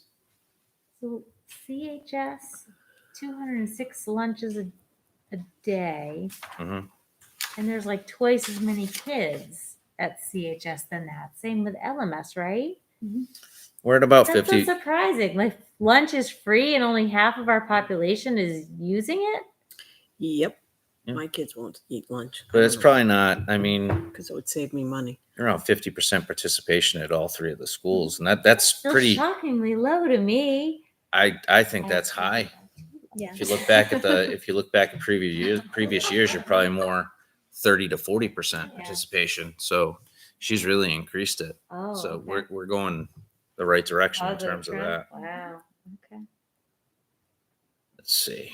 I did include a draft tax rate estimate based on where the budget and the draft default budget are at this point. Based on the valuation that Troy provided me. With the default budget, it's showing a 42-cent tax impact per thousand. Our proposed budget is 19 cents per thousand. So with the valuation going up and the some increase in state revenue, I think we're doing pretty well. And, these are things we can share with the budget committee as we go along, but we can use this as the basis to also calculate the tax impact of the warrant articles that we're looking at. Great. Thank you. And let me think. Anything else that's all I had to share tonight, unless anybody has any questions for me. No. I did want to revisit the budget. Is that a separate item? Well, We can speak under my, it's here because you have the FY23 Right. school board Mhm. proposed budget, and we don't think there's a final vote yet. We think There is a we need a vote tonight, Right. yeah. so that we know what it is that we're bringing forward tomorrow night. Right. So And once that happens, I can in real time generate the Excel document for Andrew and Derek. Okay. And send that to you. But I'll also provide my board report from tonight, which has a bunch of the summary data in it, and some other information that I have that just goes along Perfect. with the budget itself, so they can see some of the information. Should I also provide like a PDF of the presentations that we did? I don't think there's any harm in that. I mean, Slides. It was So- public, so they can look through and see it Yep. department by department. What They have the key- recordings as well. Yep. So, Well, it was a public meeting. It was a joint meeting. There were budget committee members who attended, so they've seen it. There were other budget committee members who are going to watch it on YouTube to follow it, not live. But I think providing them with the actual presentation slide deck makes perfect sense. I'll just too. copy So a they'll whole be folder, but well-armed. the Excel spreadsheet's going to be very big, so I'm going to attach that separately. I'm not going to do that through Okay. Drive. all right, and you'll send that to me to. I'll send that to you. Amazing. I'll share my folder with you that has all this information in it with the PDF budgets, along with an attachment of the Excel file. I'll send that all to you. And Yep, and I'll forward it on Yep. to. So we do need, and of course, Brian stepped out to go to the LMS Athletic Awards. Oh. Um, Okay. So Is he coming back? He said he'll be back. So I think it's important to have the vote then. 5-0. But also, if there's any other activity or recommendations that any board members have to make any further adjustments to the budget, or if we're good The to go. amount that we're at right now is on page 2, right? The 22,754,243. That's the general fund bottom. appropriation, correct? That's where we're at Mhm. right now. Okay, thank you. Are there any other questions or reductions that we need to make before it goes to the budget committee? I think I would wait to vote until Brian comes Yeah, back. we can definitely hit that later, and Okay. we'll circle back to it. All right. And make sure I have this right, because Tara Corey's answer was that's the general fund. So if you look at page 3, about 6 lines up from the bottom, you see that same exact number. And then you see added to it are food service and special revenues, Oh, okay. bringing it got to the total bottom line. Okay. So it's like, I see. Yep. just so that we have all the Full numbers in amount. one spot. Yep. Yeah, we have to gross appropriate for all Sure. funds through the Okay. warrant article. All right. Great. All right, let's move on to committee reports. First is budget committee. Well, we have the joint budget committee meetings last week, so we were all there. We know how those went. And tomorrow night is our first meeting for school board presentations to the budget committee. So They have to give them again. I thought So- that's why we had them. So Right. tomorrow night, Corey and I will be here. Mhm. Tina will be here as the budget committee rep, and we will walk everybody through kind of a condensed version. So we're not having all the presentations again. Good. But if there are questions that we can't answer, we'll get back to them. And so, and that may involve, if it's deep enough, we may bring somebody with us to a subsequent meeting. But tomorrow night is kind of the overview. And I think they're going to dig right into questions that we're going to actually provide answers to questions they asked us already in advance. And then if there are additional questions, that we'll answer those or we'll do follow-up. We have the 6th period question that we can follow up on. Yeah, I have that. So I we have have a memo that. on my desk of the answers to the 6th period, what the classes are and how many students are impacting or being impacted by those. all right. Anything else for Corey? Oh, wait, I moved on already. Sorry. Yeah, Corey. you're on budget committee. Budget Anything else for committee. you? So we have our meeting tomorrow night. And that's Facilities. here, right? We're here. Yes, I can yes, we'll be here. Facilities improvement. We met today, so that we don't have to meet the day before Thanksgiving next week. We kind of did an overview of the 5 options for GMS and what Suzanne was able to bring back to us from the surveys of staff and interactions with students. It was really eye-opening and really interesting. And Can you share those with us? Did she have the tables or anything, or was it all oral? We have a PowerPoint that she Oh, shared awesome. with us. Yeah. Yeah. So we can. I'd get be that. actually interested. To yeah, it see was really yeah. interesting. A lot of the key points that were hit by the community, that were offered up by the community, were also echoed by the teachers, and also echoed by the students. You know, they met with kids during their art classes, so we saw some drawings of what kindergartners want to see in a new school. And one little guy drew a bunch of slides. Somebody had furry desks. So it was very much a children's Couple of dogs interpretation. and cats. Couple dogs and cats. That's We had a awesome. dog. Yeah. Don't forget the butterfly. But it was really interesting to hear Suzanne's interpretation of them and how it so they drew a lot of slides, but what they're really saying and what we can provide is opportunities to get up and move around and change the classroom setting, going outside, and so it was neat. Like one student just drew a big rectangle with lots of windows, and she's like, but if you think about it, lots of windows means natural light and in a very, very Interesting. bright atmosphere. So it was really interesting to see. Yeah, because I think they were in an art room with a window way down at the Yeah, far end of that exactly. room. If you Right. think about that art Yeah. room, right? Yeah. And so I want a classroom where I can actually see outside. See outside, right? So Right. it was very telling. Yeah, it was really interesting. And then just as a reminder, our next community forum is December 7th at 6:30 p.m. I'll double check the time. I forget the time. Yep. At GMS, I'm assuming in the gym again. We're definitely going to be at GMS because we think Okay. it's important that we meet in the school that Yes. we're talking about. Yeah. And the community dialogue is from 6:30 to 8. So that is correct.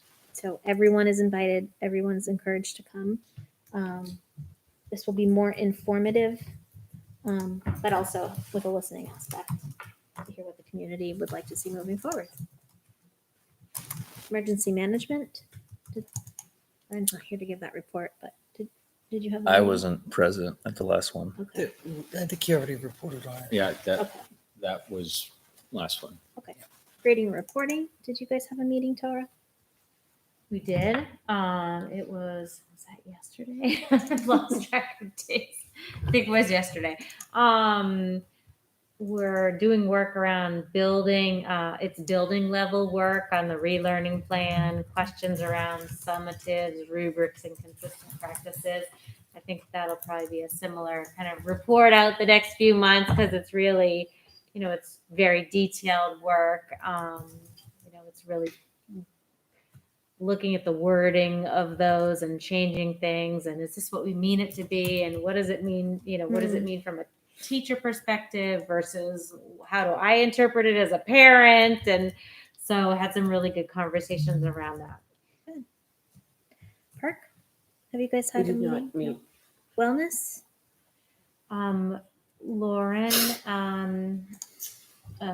Lauren and I will be holding a wellness committee meeting on December 7th. Interested parents, guardians, community members are all invited.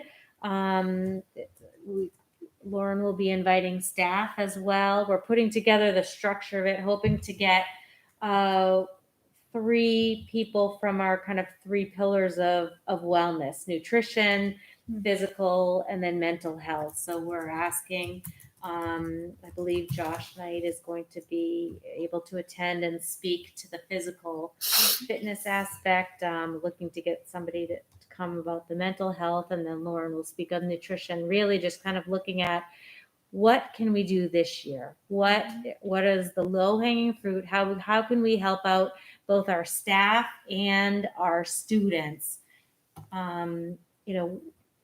with actions or activities or initiatives that will impact this year. So that's our focus. Thank you. And then the Town Capital Improvement Plan Committee. Which has not Not met recently, so. Okay. All right. We had one scheduled, but it was postponed. Okay. That brings us to old business policies for first reading. We have the IHB class sizes. So we've spent several meetings kind of reviewing, tweaking, adjusting, and I think we got this ready for the board to make motions to amend or whatever you'd like to do now. So, so it's really at the first reading stage. You'll notice that bullet point number 5 says it's been modified now. So striving is out of it. It says class size benchmarks for before school starts in early August. And I want to be really clear that this doesn't mean that, 4 families move in on October 3rd and we start adding teachers all over the place, because we're kind of set at that point, right? Disrupted. This is saying before school starts in early August, and if we've done our budgeting correctly and our projections correctly, we would be prepared to accommodate these class size benchmarks. So we have the striving for averages of column. That's what we hope to accomplish. However, we have the not to exceed, and those are aligned with the old trigger numbers, but are a little bit easier to use. So, and I think we've reconciled that correctly. So. Okay. Any other questions or comment? I'll make a motion to approve policy IHB for first reading. I'll second. Questions or comments? All in favor? Can I, sorry, timeout? Yep, back it up. Questions or comments? So can someone talk to me about policy and procedure? So with respect to a first read, second read, I understand this is here technically as a first read, even though we've spent like 3 meetings on it. I still have questions and or concerns related to the actual numbers that are here. So going back to the point of raising this as an issue, I still continue to have concerns as to whether or not, particularly 24 in grades 4 and 5, which is a 96 student, if we go to the back to what it was. And then again, the grades 1 to 3 and 84 trigger. It still seems to be that every class has to be 20, right? Or 21. It still seems to be that every class has to be 21 before, in a first grade class, before we would trigger the hiring of a 5th, first grade, second grade, or third grade teacher. And I, having heard some feedback from the building administrators, having heard that we've heard from, through Dr. Jetty and speaking with teachers, I really question whether that number should be that number. So my procedural question is now the time to try to change that? Or is it because it's a first reading, it's okay to leave it as is and then try to change that before the second reading? Or what is the thought process behind that? Good question. My advice is that we try to do that as part of the first read, because if you make substantial changes on the second read, you're kicking it back to a first read. So, Okay. but the other comment I would make is you are missing a board member. And that's what I'm concerned about. And so I don't want to have this conversation without him here as well. But I'm just noting my concern with particularly, again, I struggle with that 1 to 3, grades 4 and 5. Have you talked to community members about this? I have talked to community members about this. Yeah. Obviously, I think there's different opinions depending on who you talk to. And I am also cognizant of the fact there's a cost involved with when we have to add a 5th teacher for any particular grade, regardless.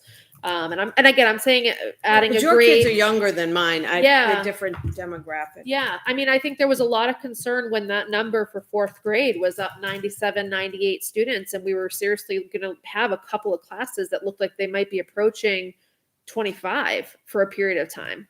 It triggered the teacher, and now it would have been 24 because the number went back down to the 96. But a class of 24 4th graders and the size of our current rooms, I mean, we can't assume there's going to be a new GMS. I hope there is, and I hope there's going to be bigger classrooms, and maybe that would be easier, but we can't assume that. And again, I also struggle with the very large difference, in my opinion, between kindergarten and 1st grade. I am appreciative of the fact that we have full day kindergarten now. And so a lot of the students going into 1st grade, I think the teachers would say are more prepared for 1st grade, but they go from having a limit of 19 with 2 constant professionals in the room to a class of potentially 21 with 1 professional in the room. Did that happen last year? Was it 2? I don't remember the last time they went up to 21. I think Well, they we had just 22 lowered the last year. kindergarten number. No, I was too. talking about 1st grade. No, I think they had 22 last year. Year before. Year before. Year before? COVID year was low. Oh, that's I right. think. Last year was low. Last year was low. So I think everybody was low last year. See, but- and I'm on the other end. I struggle with 17, 16 kids in the classroom because I think that's just, I don't know. It's just too I little. struggle Do you know with what I mean? 16. Yeah. 17, I don't struggle as much In with. 1st grade, I haven't, yeah. But and that's where I have some serious concerns. I've voiced them over the last 3 meetings. And so procedural wise, I guess for tonight, my question is not that I want to kick it again, but I feel like Brian should be here for this conversation. He has a lot of seniority with being on the board as long as he's been, and I respect his opinion, and I want to hear what he has to say on it. I think he should participate in Why that. don't we move this to after we review the budget? I mean, when Brian comes back this evening, we've already kicked We can the table budget down, this. so we And, can. We could table it. for and the if we next run meeting. out of time okay. tonight, we can wait another meeting. It's an okay thing. Yeah, and I would only point out the fact that we really, if we don't do anything with this now, we have, which COVID may take a while to talk about, but that's the only thing left on the agenda. So if we don't take a while with that, he may not be back before. Well, we have True. December 1st and December 15th Mhm. Are the next 2 meetings. Yeah. And if you did first read on the 1st and vote on the Mhm. 15th. Yep. Then we still have the policy to guide budget decisions. Right. And And actually, this is just a different way of saying the same It's the thing. current. So I thought we were going our- to split it. Our So 2 budgeting's already classes. there. I Right. thought we were going to split it. Well, and that's what we talked about at one So point. 2 classes 2 would have being- 21, Mhm. and then So, but this doesn't get us there. And so that's my concern again, as this is pretty much saying what we already have in a different way. And I'm not sure I'm comfortable with what we currently have. So, We, I remember need- when I we feel had- like I need to see it. we had the second evidence page that it's too grids small. and we You know, like, maybe split. I'll go look at the 4th and 5th grade. Yeah. Seriously. Tommy had 24 kids in his class. But his teacher was awesome. They're just but it's bigger not so bodies. much what the teacher is. I think too, a lot of things have changed since Tommy was in 4th grade. Like what? COVID, social emotional needs. Kids are coming to school with more instances of traumatic experiences, and I mean, we're seeing. What does that have to do with sitting in a classroom besides Well, it has COVID? to do with the needs of the class. But what does class? All right. one teacher with 24 students that are higher need or that But have. they've never been. When was the last time it was 24? It would have been this Would have been year. 24 Not. this What year. is it? How many kids are in each class now? 19?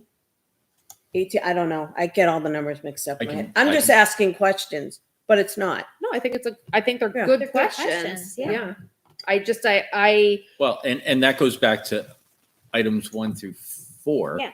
which are 19 isn't 19 isn't 19. It Right. depends on who the 19 are, right? Yeah. So we're back to that. Yeah. Yeah. So Right, as that long as we're question. only looking at the numbers. Right, and Right. to my point earlier, like that's what we've been looking at, just the numbers. It's Right. been truly that. I can make a case for small class sizes in every grade. sure. Yeah. Well, it's also that these are the benchmark, the class size benchmarks before school starts. Right. This is So August. these kids aren't even in the class yet before you're making a decision. Class has Some not might move, started. yeah. Yep. So that's your kind of your fail safe. All right, so we're tabling, I think, is what we've kind of landed on, and we'll see where we are when we come back to it. Yay. Okay. Well, and I think another piece to say, we said this last time, anybody listening out there, get feedback. And the feedback that we're getting is relative to COVID numbers, which I get it. That's on everybody's mind. Sure. But we're really seeking public input on this. You know, how does the public feel about 24 students in a 4th grade classroom? Because that's what we're about to vote on. And They'll say there were 36 in my classroom and we all sat there and we were quiet. In my day, this and that. But you know what? Again, if we want a new school, people want to see us make some cuts, and that's a cut that will hurt until they have a bigger classroom. I understand that, but I also think if I look at the budget that we're going to be presenting, that is a very lean budget. I think we are showing the taxpayers, the budget committee, the town that we are willing to make cuts when we need that, when we can, and where we're able to. This is a very lean budget, and so I'm fully supportive of what Right. we've done The already. number of positions that we have cut from the budget going into next year that are already included in the budget shows that. But where we would like to build a school, so if we build a much bigger room, are we going to make the class size 24 again? Or are we going to just keep going lower, lower, lower? I'm just being the devil's advocate here. I don't mind devil's advocate. Yeah, it's to Because hear that's all what I sides. keep hearing. We all run in different circles and everything like that. So that's why it's important that people email the board and Yep. let us know what you think Mhm. about class sizes. Or how are Ask we your doing? friends, Are we too low, too high, Yeah. just right? Mm-hmm. What should that strive for number? What should that target number, that maximum? the not to exceed The number. not to exceed Yeah, number is the one that would be awesome. I think we all agree the target numbers are about where we want them. I mean, I think that makes sense. The question is, what happens what is the not to exceed? Right. What's the trigger? Yeah. And then have a minimum. Didn't we say we were going to have a minimum too? No less than We had talked 17 about kids. that. We had talked about that as an option too. Yeah. All right. So tabling. Okay. Thank you. Appreciate it. So tabled. All right. That brings us to the coronavirus review and update. Oh boy. All right. So, All right, I'm moving over. hang on. Let me find the numbers. I got a couple of spreadsheets open here. Because you've got like 50 tabs open. So I'm gonna, I know where they all are. I'm going to start with the Griffin numbers. So I want you to really anchor on this. So staff numbers, right? We were at 0 all the way until the 5th of November, and then we went 1, 1, 2, 3, 3, 5 today. So the staff positive. Down a little bit. I'm I sorry. know. Is that on the school district? I've got it here, website? That's but right here. yeah. It's right here. Switch seats. I know, right? And I can blow this up. Can go up, yeah. November. Let me just Did I not link I it? got No, it. you did. I got it. Okay. I All just- right. I Is that just a wanted little- to make sure. a little better, second-guess perhaps. myself. Wow, 13 kids. And the other thing is look at the student numbers. We were at Yeah. 0 until the 4th, and then it's 1, 3, 3, 5, 9, 13, 13. So Dan and I talked today, and the other number I anchored on was the student absence rates, which have Yeah. just gone up and up. Keep in mind that 15% is high for overall school impact. So we're still at medium, but boy, we're bellying up to the highest absence rate that we've seen at Griffin. So we talked today, and I said, Dan, you've got to do required masking. And what is the difference? The difference is that currently with targeted masking, the students are all required to have masks on in the hallways, traveling around, et cetera. But when they're stationed at their own desk and distance from each other, they're able to take their mask off. and required will say leave your mask on at that point. So it's a minor little adjustment, but when I look at these numbers, I think it was the right minor little adjustment to do.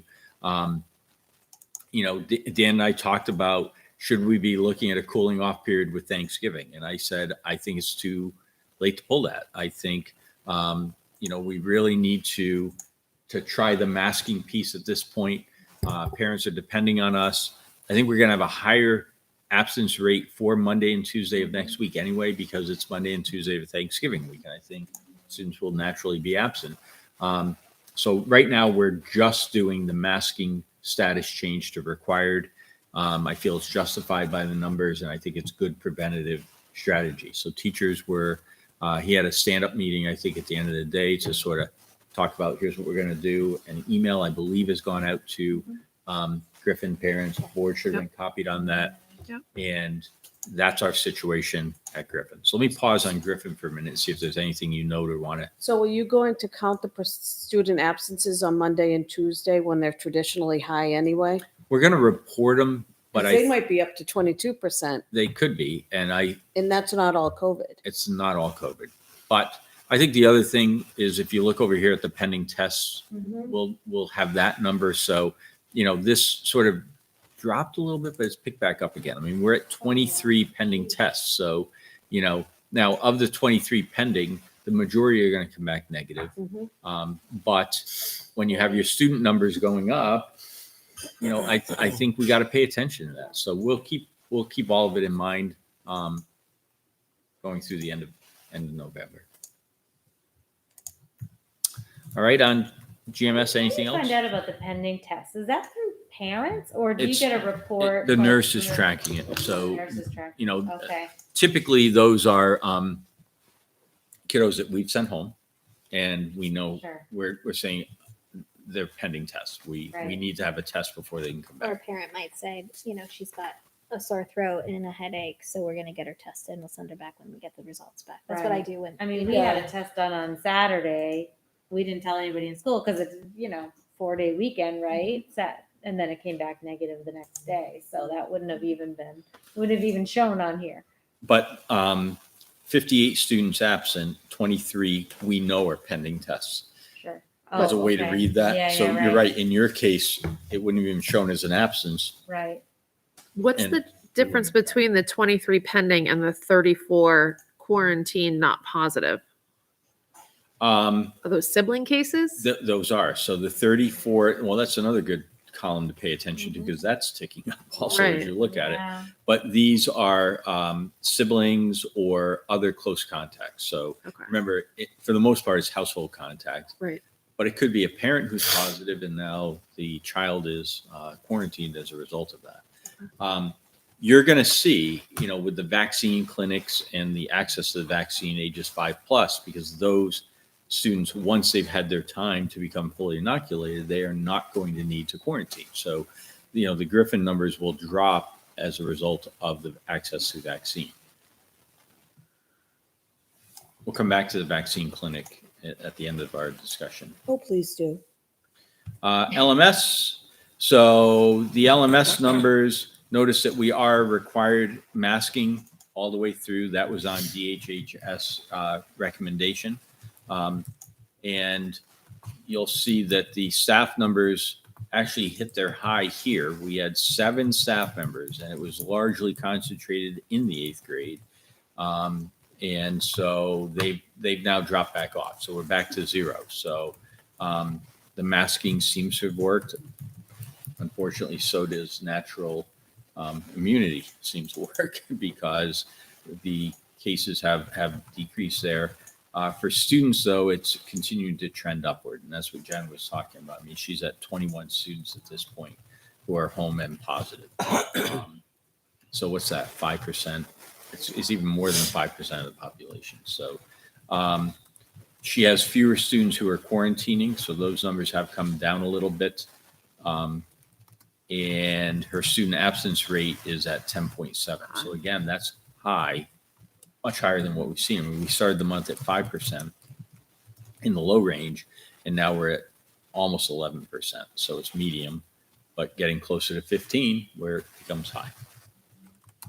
So the staff who were positive on the 8th, 9th, 10th, they were probably vaccinated and able to come back to work on the 15th if they were feeling up to it, if they weren't sick. That's, So that they had the cooling off period, 8th grade did. yeah. And again, if a lot of the staff were positive in the 8th grade, they had that period where they were working remotely because the students were remote, I think. Yep. So on the, let me go to the all remote dates. So keep in mind that 8th grade had 4 days remote, which were the 5th, 8th, 9th, and 10th. And so when you come back to this chart, So they came back on the 15th. on the 15th, we came back and we had one staff lingering case that was resolved. So, but that cooling off period, you know, it's also reflected in, I think the quarantine student numbers are kind of mirroring that a little bit. But not the student numbers. Those have continued to trend upward. And then remember the second cluster is now in the 6th grade. So those numbers are headed in the wrong direction also. So we'll stay at the required masking. And again, I'm optimistic that 5 to 11-year-olds have access to a vaccine. So hopefully parents will decide and weigh the importance of that, and that can help us. So now I'm going to come to the school that has me scratching my head every time I look at the numbers, because you see this at Griffin and you see this at the middle school and you say, how is the high school doing it? You know, 0 positives. There has been an increase in student positives, but nowhere near. I mean, 1, 3, 4, 4, 4, 5, 4. So 1 got resolved. You know, it's not 20 something. It's the same size population. It's a similar situation with targeted masking, and yet the high school is doing pretty well. Attendance rates. What do you mean? Hit 1 medium this month at 4.5%, but they're back under 5%. I think we have more students who are vaccinated at the high school. And I think that there may have been more natural immunity from asymptomatic positives that we just didn't even know about. Those are my working theories on it, because it has every reason why it would be headed in the same direction as the other schools, and Campbell is not. So whatever Campbell's doing, they're doing it They're not well. wearing masks. Sorry? They're not wearing masks. Why does it say targeted? They are targeted because targeted means that we suggest it. Then But they're not wearing in the hallways or anywhere. Nope. Because I asked my son. because they all have access to a vaccine, so we're not requiring it. Just as we weren't originally in 7th and 8th grade until the numbers ticked up, and then we said we need to require it. But here, we're still in. I'll go to the summary data for a second. We're not in a good situation, countywide or town of Litchfield wide, and so we are. That's the personal responsibility. We're suggesting you put your mask on. You know, I walked around yesterday with Principal Lonergan with my mask on because I was going into rooms as the stranger who's not normally part of their cohort. So I said, I'm going to put my mask on. Principal Lonergan continues to wear his mask. So That's your choice. I modeled that, Yeah. right? And that was my choice. And I thought it was my responsibility as the visitor to cohort. So that's what I did. So we do encourage that, but it's not required. And it's working. If I go to the summary sheet, which I think is really illustrative, you know, if you look at the county numbers and you see basically we started September at under 300 new cases per 100,000 people over a 14-day period. So that's when we were all outside and, you know, getting away from the beach and getting ready to come back indoors. We're now at 601. So we've more than doubled the number of cases countywide. So we went from test positivity of 7.5 to now 9%. So we've stayed substantial countywide throughout this entire fall. The community asked us, but we want you to pay attention. And remember, countywide excludes Manchester and Nashua, right? So we're not even counting the 2 cities. This is the more rural aspects of Hillsborough County. And then people said, but what about what's going on in Litchfield? So we kept track of that. Of course. And it's worse. So 746 is the current rate of new cases per 100,000 people over the past 14 days. So, we have a population of only 8,709 people, but there were 65 new cases over the last 14 days. So that results in a number that's even higher than the countywide number. So Litchfield continues to be substantial. Look at that number 65 and compare it to the other numbers there. It really jumps out. It's a large uptick that has occurred recently in town. So, and then the school impacts and the masking situations. We'll be updating this tomorrow for this week, but you can see, this has gone required, and now it's going to be GMS required, LMS required. CHS will probably stay targeted because the numbers don't support doing anything else at this point. So let me pause on the numbers. It's not pretty, but it's the reality, and just see if anybody has thoughts or. I've had people reach out to me and ask, once the younger kids are vaccinated, are you still going to require masks? Like, because that would go along with our whole thing that the 7th and 8th grade weren't required to wear masks until the numbers went way up. So that would be consistent with what we've been doing all along. I would envision that we would be consistent, because that's been part of our I think what's worked well for us is consistency, right? So I would think that we'll bring forward to the board probably December 15th, a revised masking grid. And I would envision it being a 2-part. I almost picture a green and a red without the targeted yellow in the middle. And so green is going to be personal responsibility, and red is, okay, the numbers have triggered us to be required. And I think it's literally going to fall between the two. And required, I think, will be a little bit more surgical. And what I mean by that is to say, this 3rd grade class is required, because that's where we see the problem in this 3rd grade class. So we're going to pull that trigger. We're not going to do it all across the board, but we're going to say here it would be important. For the entire 8th grade class, we would say we've got to go required, because that's what the data is trending. Now, remember, this is up for board vote. But is there someplace that that's where I see it headed. reports just the up to 12 age group vaccination percentage? No, I haven't seen That's this. parents' responsibility. It's their Yeah. choice. If they're going to get them vaccinated, they're going in the first month or two, I would think. And if they don't after that, it's School their nurses are choice. collecting a copy of your vaccination cards so that if they have it on file, they don't Right, necessarily right, yeah. count you in contact tracing Right, and whatnot. right, But Do they want booster ones too, do you think? I guess it doesn't matter once you're vaccinated once. I think they're Only changing the is booster. term Okay. from the term fully vaccinated is shifting to 3-time. Oh, So I just saw that in an article today. Like the definition Yeah. is changing. The definition I is see. But I changing. think right now only 18 and up is approved for a booster or a 3rd dose anyway. So we wouldn't be collecting the student boosters.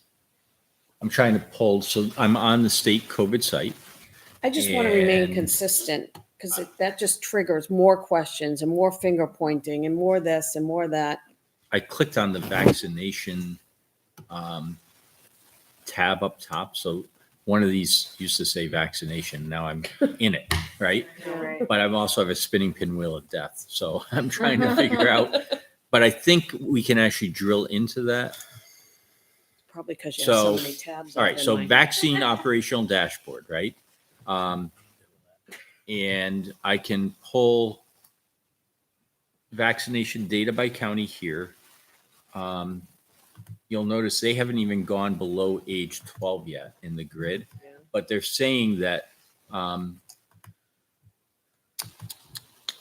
this has to be statewide, because I haven't said anything else about it. So, 60.3% of New Hampshire residents are vaccinated. So there's That's had one shot, right? Mm-hmm. That's only had the first shot. with at That's least 12 and up, or one is- dose. Right. 54.9, I think, is the one next to it is the Fully Fully vaccinated. fully vaccinated. Yeah. So notice that that's out of 1.3 million residents. Yep. And it says percent of age eligible residents fully vaccinated. 62.3% of age eligible residents. What's the age? Age Is it eligible. 5 to 12? 12 and up. So that must be the 12 and up number. Yeah. And then when I come over here to the 12 to 19 age group, which is obviously middle school, high school, they're saying the total number is 50,313 residents fully vaccinated. Fully vaxxed. Count total individuals, residents. See, it's very confusing. I'd have to dig a little deeper into that data to understand it. And you almost have to compare one column to another.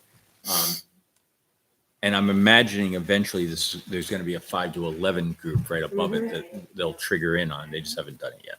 So we can start to drill into it, Tara, but it's not easy. Right. And even over here, you'll notice there's no town by town data. It's all county data. So.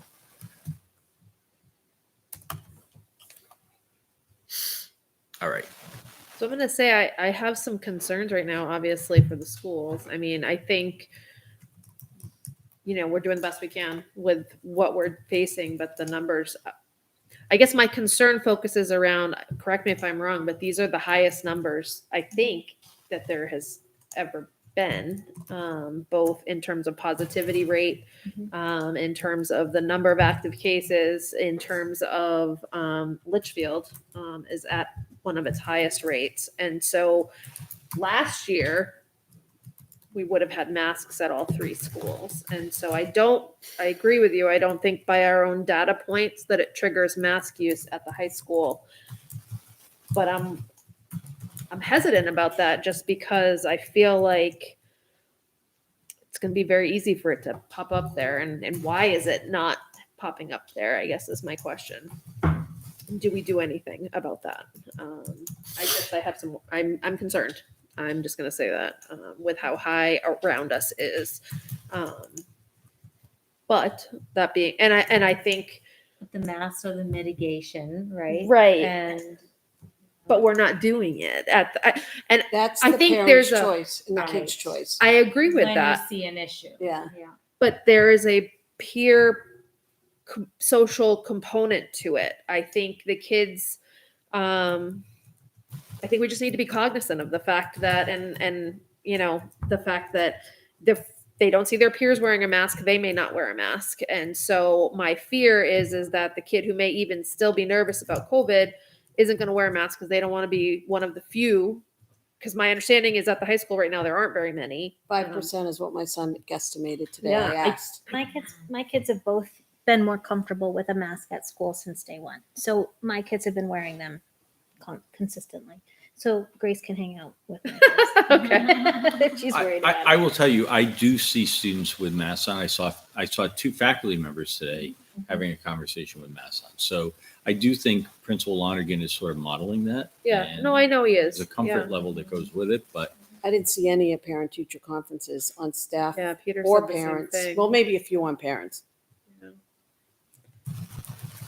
I guess I trust the team to make a move if you feel like a move is needed, and that's why we have our data points there. The number of sibling cases, I think that there are LMS is exploding right now. There are CHS students with LMS siblings, and I hope it doesn't head up there. I I really don't think hope. it's our job. You're vaccinated, you're not vaccinated. Your parents, Tommy, you're wearing a mask. If he doesn't wear a mask, he gets sick. Too bad, so sad. Stay home for 10 days. I just don't think we can tell people to. That goes against everything, the numbers that we spent weeks and weeks on. I think and I hear what you're saying, Yeah. and I don't I necessarily appreciate that. I don't necessarily disagree with the Yeah. sentiment behind it. I think I consider, for me, where I say it's not necessarily my job, my hope is that we're going to keep the schools open. And that's, whereas last year we were triggering around, does this trigger remote or not based on our numbers? That's not really an option this year unless staff needs really, really require it. Otherwise, there isn't a remote option. I mean, the goal is to try and keep the doors open and not have to send a grade remote. And we've had to do it once. I don't want to see it happen at the high school. And so to the extent that we can mitigate, I guess I'm raising it as a concern. I'm not making any motions to change anything. I'm just flagging it as saying, I know you guys talk about the numbers on Thursday, maybe adding in another session with the numbers this high in the community. I trust you guys. Well, but we've increased our communication. So the middle school has communicated directly to parents. Dan sent an email from the elementary today. I'm going to send a more general thing in the newsletters Friday, just really emphasize, because here's the thing. We're going into Thanksgiving. Yeah. The college siblings are coming home for the week, right? And so, last year we were really nervous about this. I think we took 2 weeks off after Thanksgiving last year in response to that. So, now we're just going to have to really drill into paying attention to those symptoms, trying to isolate if you can. And, we're trying to learn to live with this. Majority of college students had to be vaccinated to that's go what to I was school. going to say. I'm much less worried about the college students coming back this And they're time. being tested weekly at UNH and all the state schools, not the private universities. Agreed. The only other thing I would say, and again, this is feedback that you can bring up tomorrow, is as I told Jen, I absolutely appreciate the numbers being broken down by grade. And I absolutely appreciate the fact that she's emailing sometimes daily saying, here's where the numbers are. They're constantly changing and here's where it's at. So I think Griffin parents might appreciate, I think we know it's a third grade is kind of where it's been hit, but maybe a breakdown by grade so they can say, okay, I'm going to make the decision to keep my kid home on Monday and Tuesday, since I know a lot of people aren't going to be, it's a good time for me to take that break. The more information we can give to parents, I feel like the more educated they are in making the decisions that are best for their households. And so I would just say, to the extent that high school and elementary school can perhaps, as their cases, I would be curious at the high school, are those 5 in a particular grade?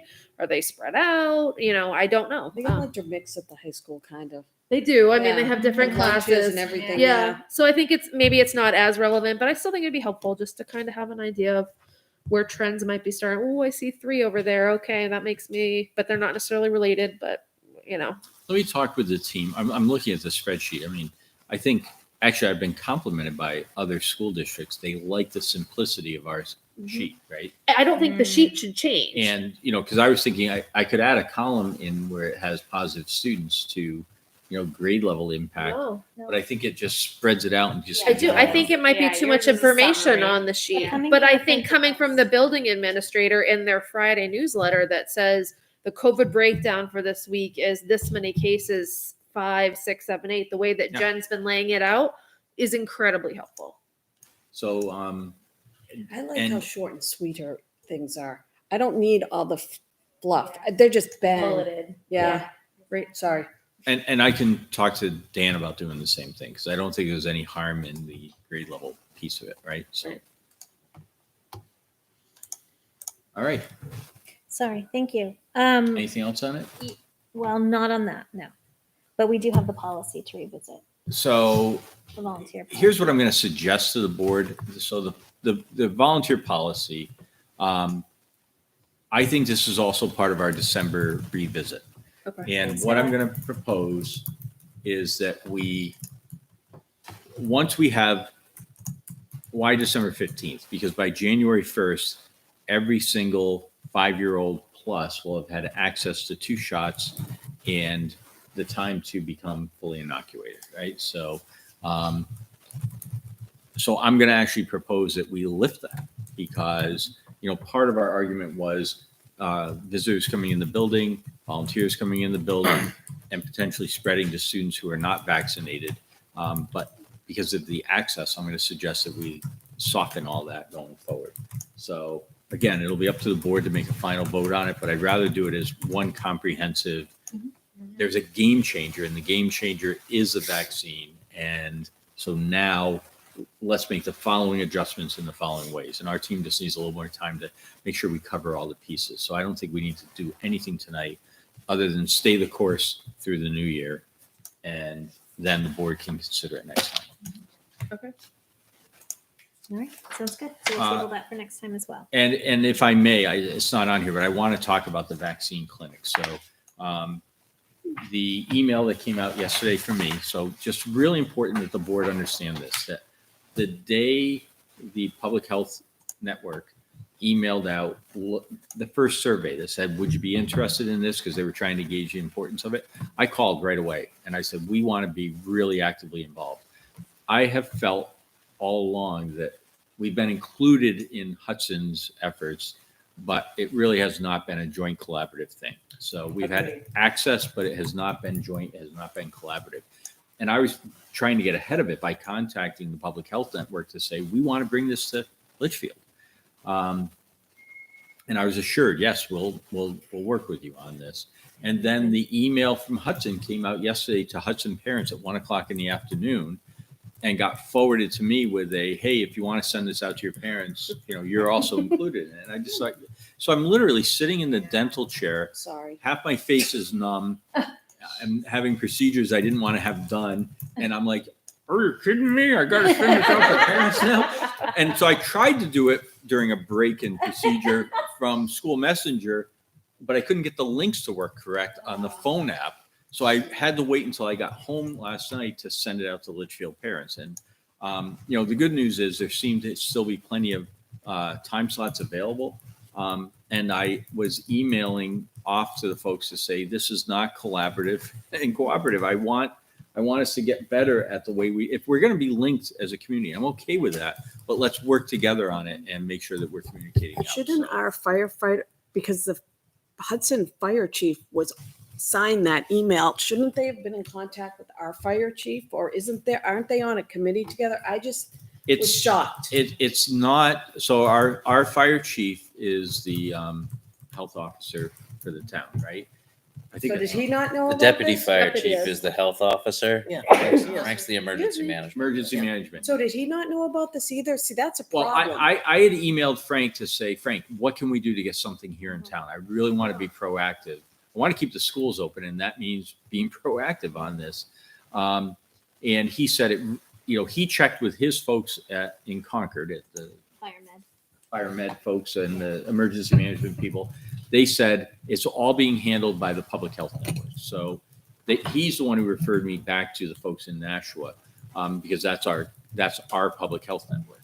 So I thought I was doing all the right things, but we'll stay at it. And trust me, you know what? This is not a criticism. Everybody's overwhelmed, and pulling off a clinic is a massive undertaking. Well, what if you never found out about that clinic? Exactly. What if that person never emailed you? Would we have known? Like, I find that, and I'm not. It's not us. I want to say that I just find the communication horrific. I think well-meaning people are going too fast, Mhm. and I think we just have to say, hey, the next time there's a meeting on this, if you're going to involve Litchfield by sending just an email. putting their name on and, the and email. I might not be the one attending, but I Yeah. can guarantee you one of our nurses would Absolutely. attend, or so forth. So I just want to make sure that. I mean, here's the thing: it's a size thing. Hudson has more people than we do, Right. so they're going to be more apt to run the clinic. I actually said, I'm like, where's Hudson Memorial School? I'll I don't tell even you. know. Where To I which work. Jen goes, I'll tell you where it is. I'm like, of course you will. It's not that far. No. We're really not talking a major burden. We were offered an opportunity to maybe have one of the mobile clinics come here, the state van. But it was so close to the other event. It's like, well, let's not confound things. Let's just stick with what we have and do one thing well.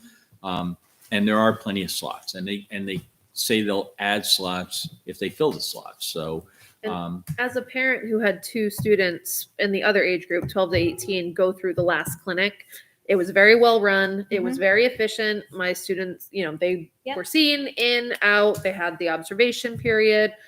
And it's next to a Dairy Queen, which was an awesome reward for kids. And it was really air conditioned too.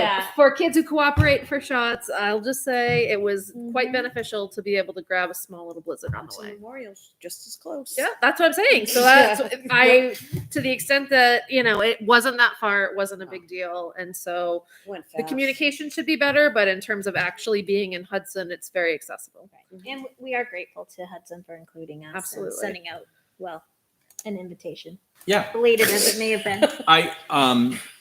And I'm not sure that your average parent in Litchfield knows all that ins and out. You got an email last night, and if you click the link, you could sign up. Yeah. So, it was more. It was really easy. It was easy to sign up. It's more the internal piece for us. I just want us to be a partner in this, and I'll Yeah. continue to make that point going forward. But I also think that I've talked with people, and people are finding access to vaccines. They're going to the CVS. Dartmouth Hitchcock ran a clinic on Saturday. 575 kids were there. My kids came from north of Concord to visit.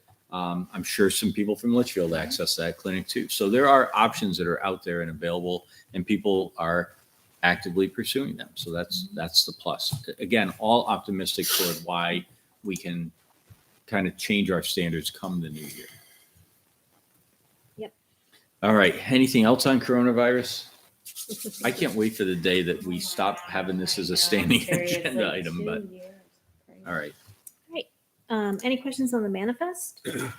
Before you leave public session. Yep. I don't know what time Brian is supposed to come back, but I know you still have to vote on the budget. He'll be back. I'd say, do non-public and then come back out and he'll be here and vote We can it. go back to public from I non-public. just don't want to lose the TV because you know what happens. Can somebody? I'm texting him now. Yes, thank you. Were there any questions on the manifest? Seen it yet. Sorry. Okay, that's all right. No, Tara. I didn't even notice the pile was there. We don't have anybody here for community input. Do you have anybody in the? Well, I'll jump in the call. Thanks. We'll give it a minute, see if somebody shows Sure. up. But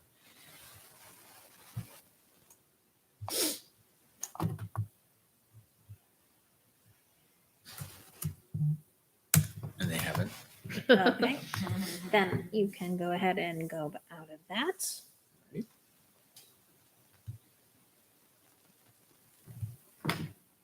Goodbye. We'll await Brian's word. I'm gonna email Jen. Not looking at the manifest.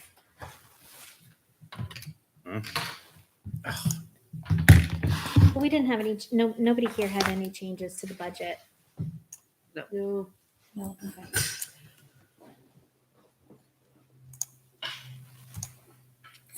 Can I ask in terms of procedure for tomorrow? Obviously, it's a budget committee meeting. It's not a school board meeting. Do school board members typically attend that? Do we watch from home? Totally up to you. I'll be here. If you'd like to come, you're welcome to. They do. It's have not a- like we are asked questions. No. Those would be fielded Sometimes it by shows support. But Yeah. I have parent teacher conferences, but I'll watch when I Yeah. get home. I can't They do wait. have public input at the beginning and the end, just like we do. So if anybody watching tonight has any input to share with the budget committee tomorrow, that's an opportunity. Alrighty. I'll watch my kid. Man, Will you be here, Corey? I will be here. Okay. I wouldn't miss it.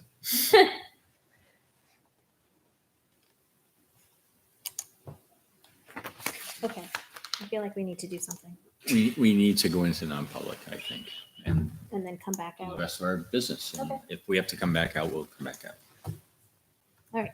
So with that, I will make a move to go into non-public session, RSA 91-A311, A through C. A, the dismissal, promotion, or compensation of any public employee or the disciplining of such employee or the investigation of any charges against him unless the employee affected, 1, has a right to a meeting, and 2, requests that the meeting be open, in which case the request shall be granted. B, the hiring of any person as a public employee, or C, matters which, if discussed in public, would likely affect adversely the reputation of any person other than a member of the body or agency itself unless this person requests an open meeting. Liz? Yes. Tara? Yes. Heidi? Yes. And I'm a yes. So with that, we will go into non-public. Thank you. I'm going to point out we are 3 minutes ahead.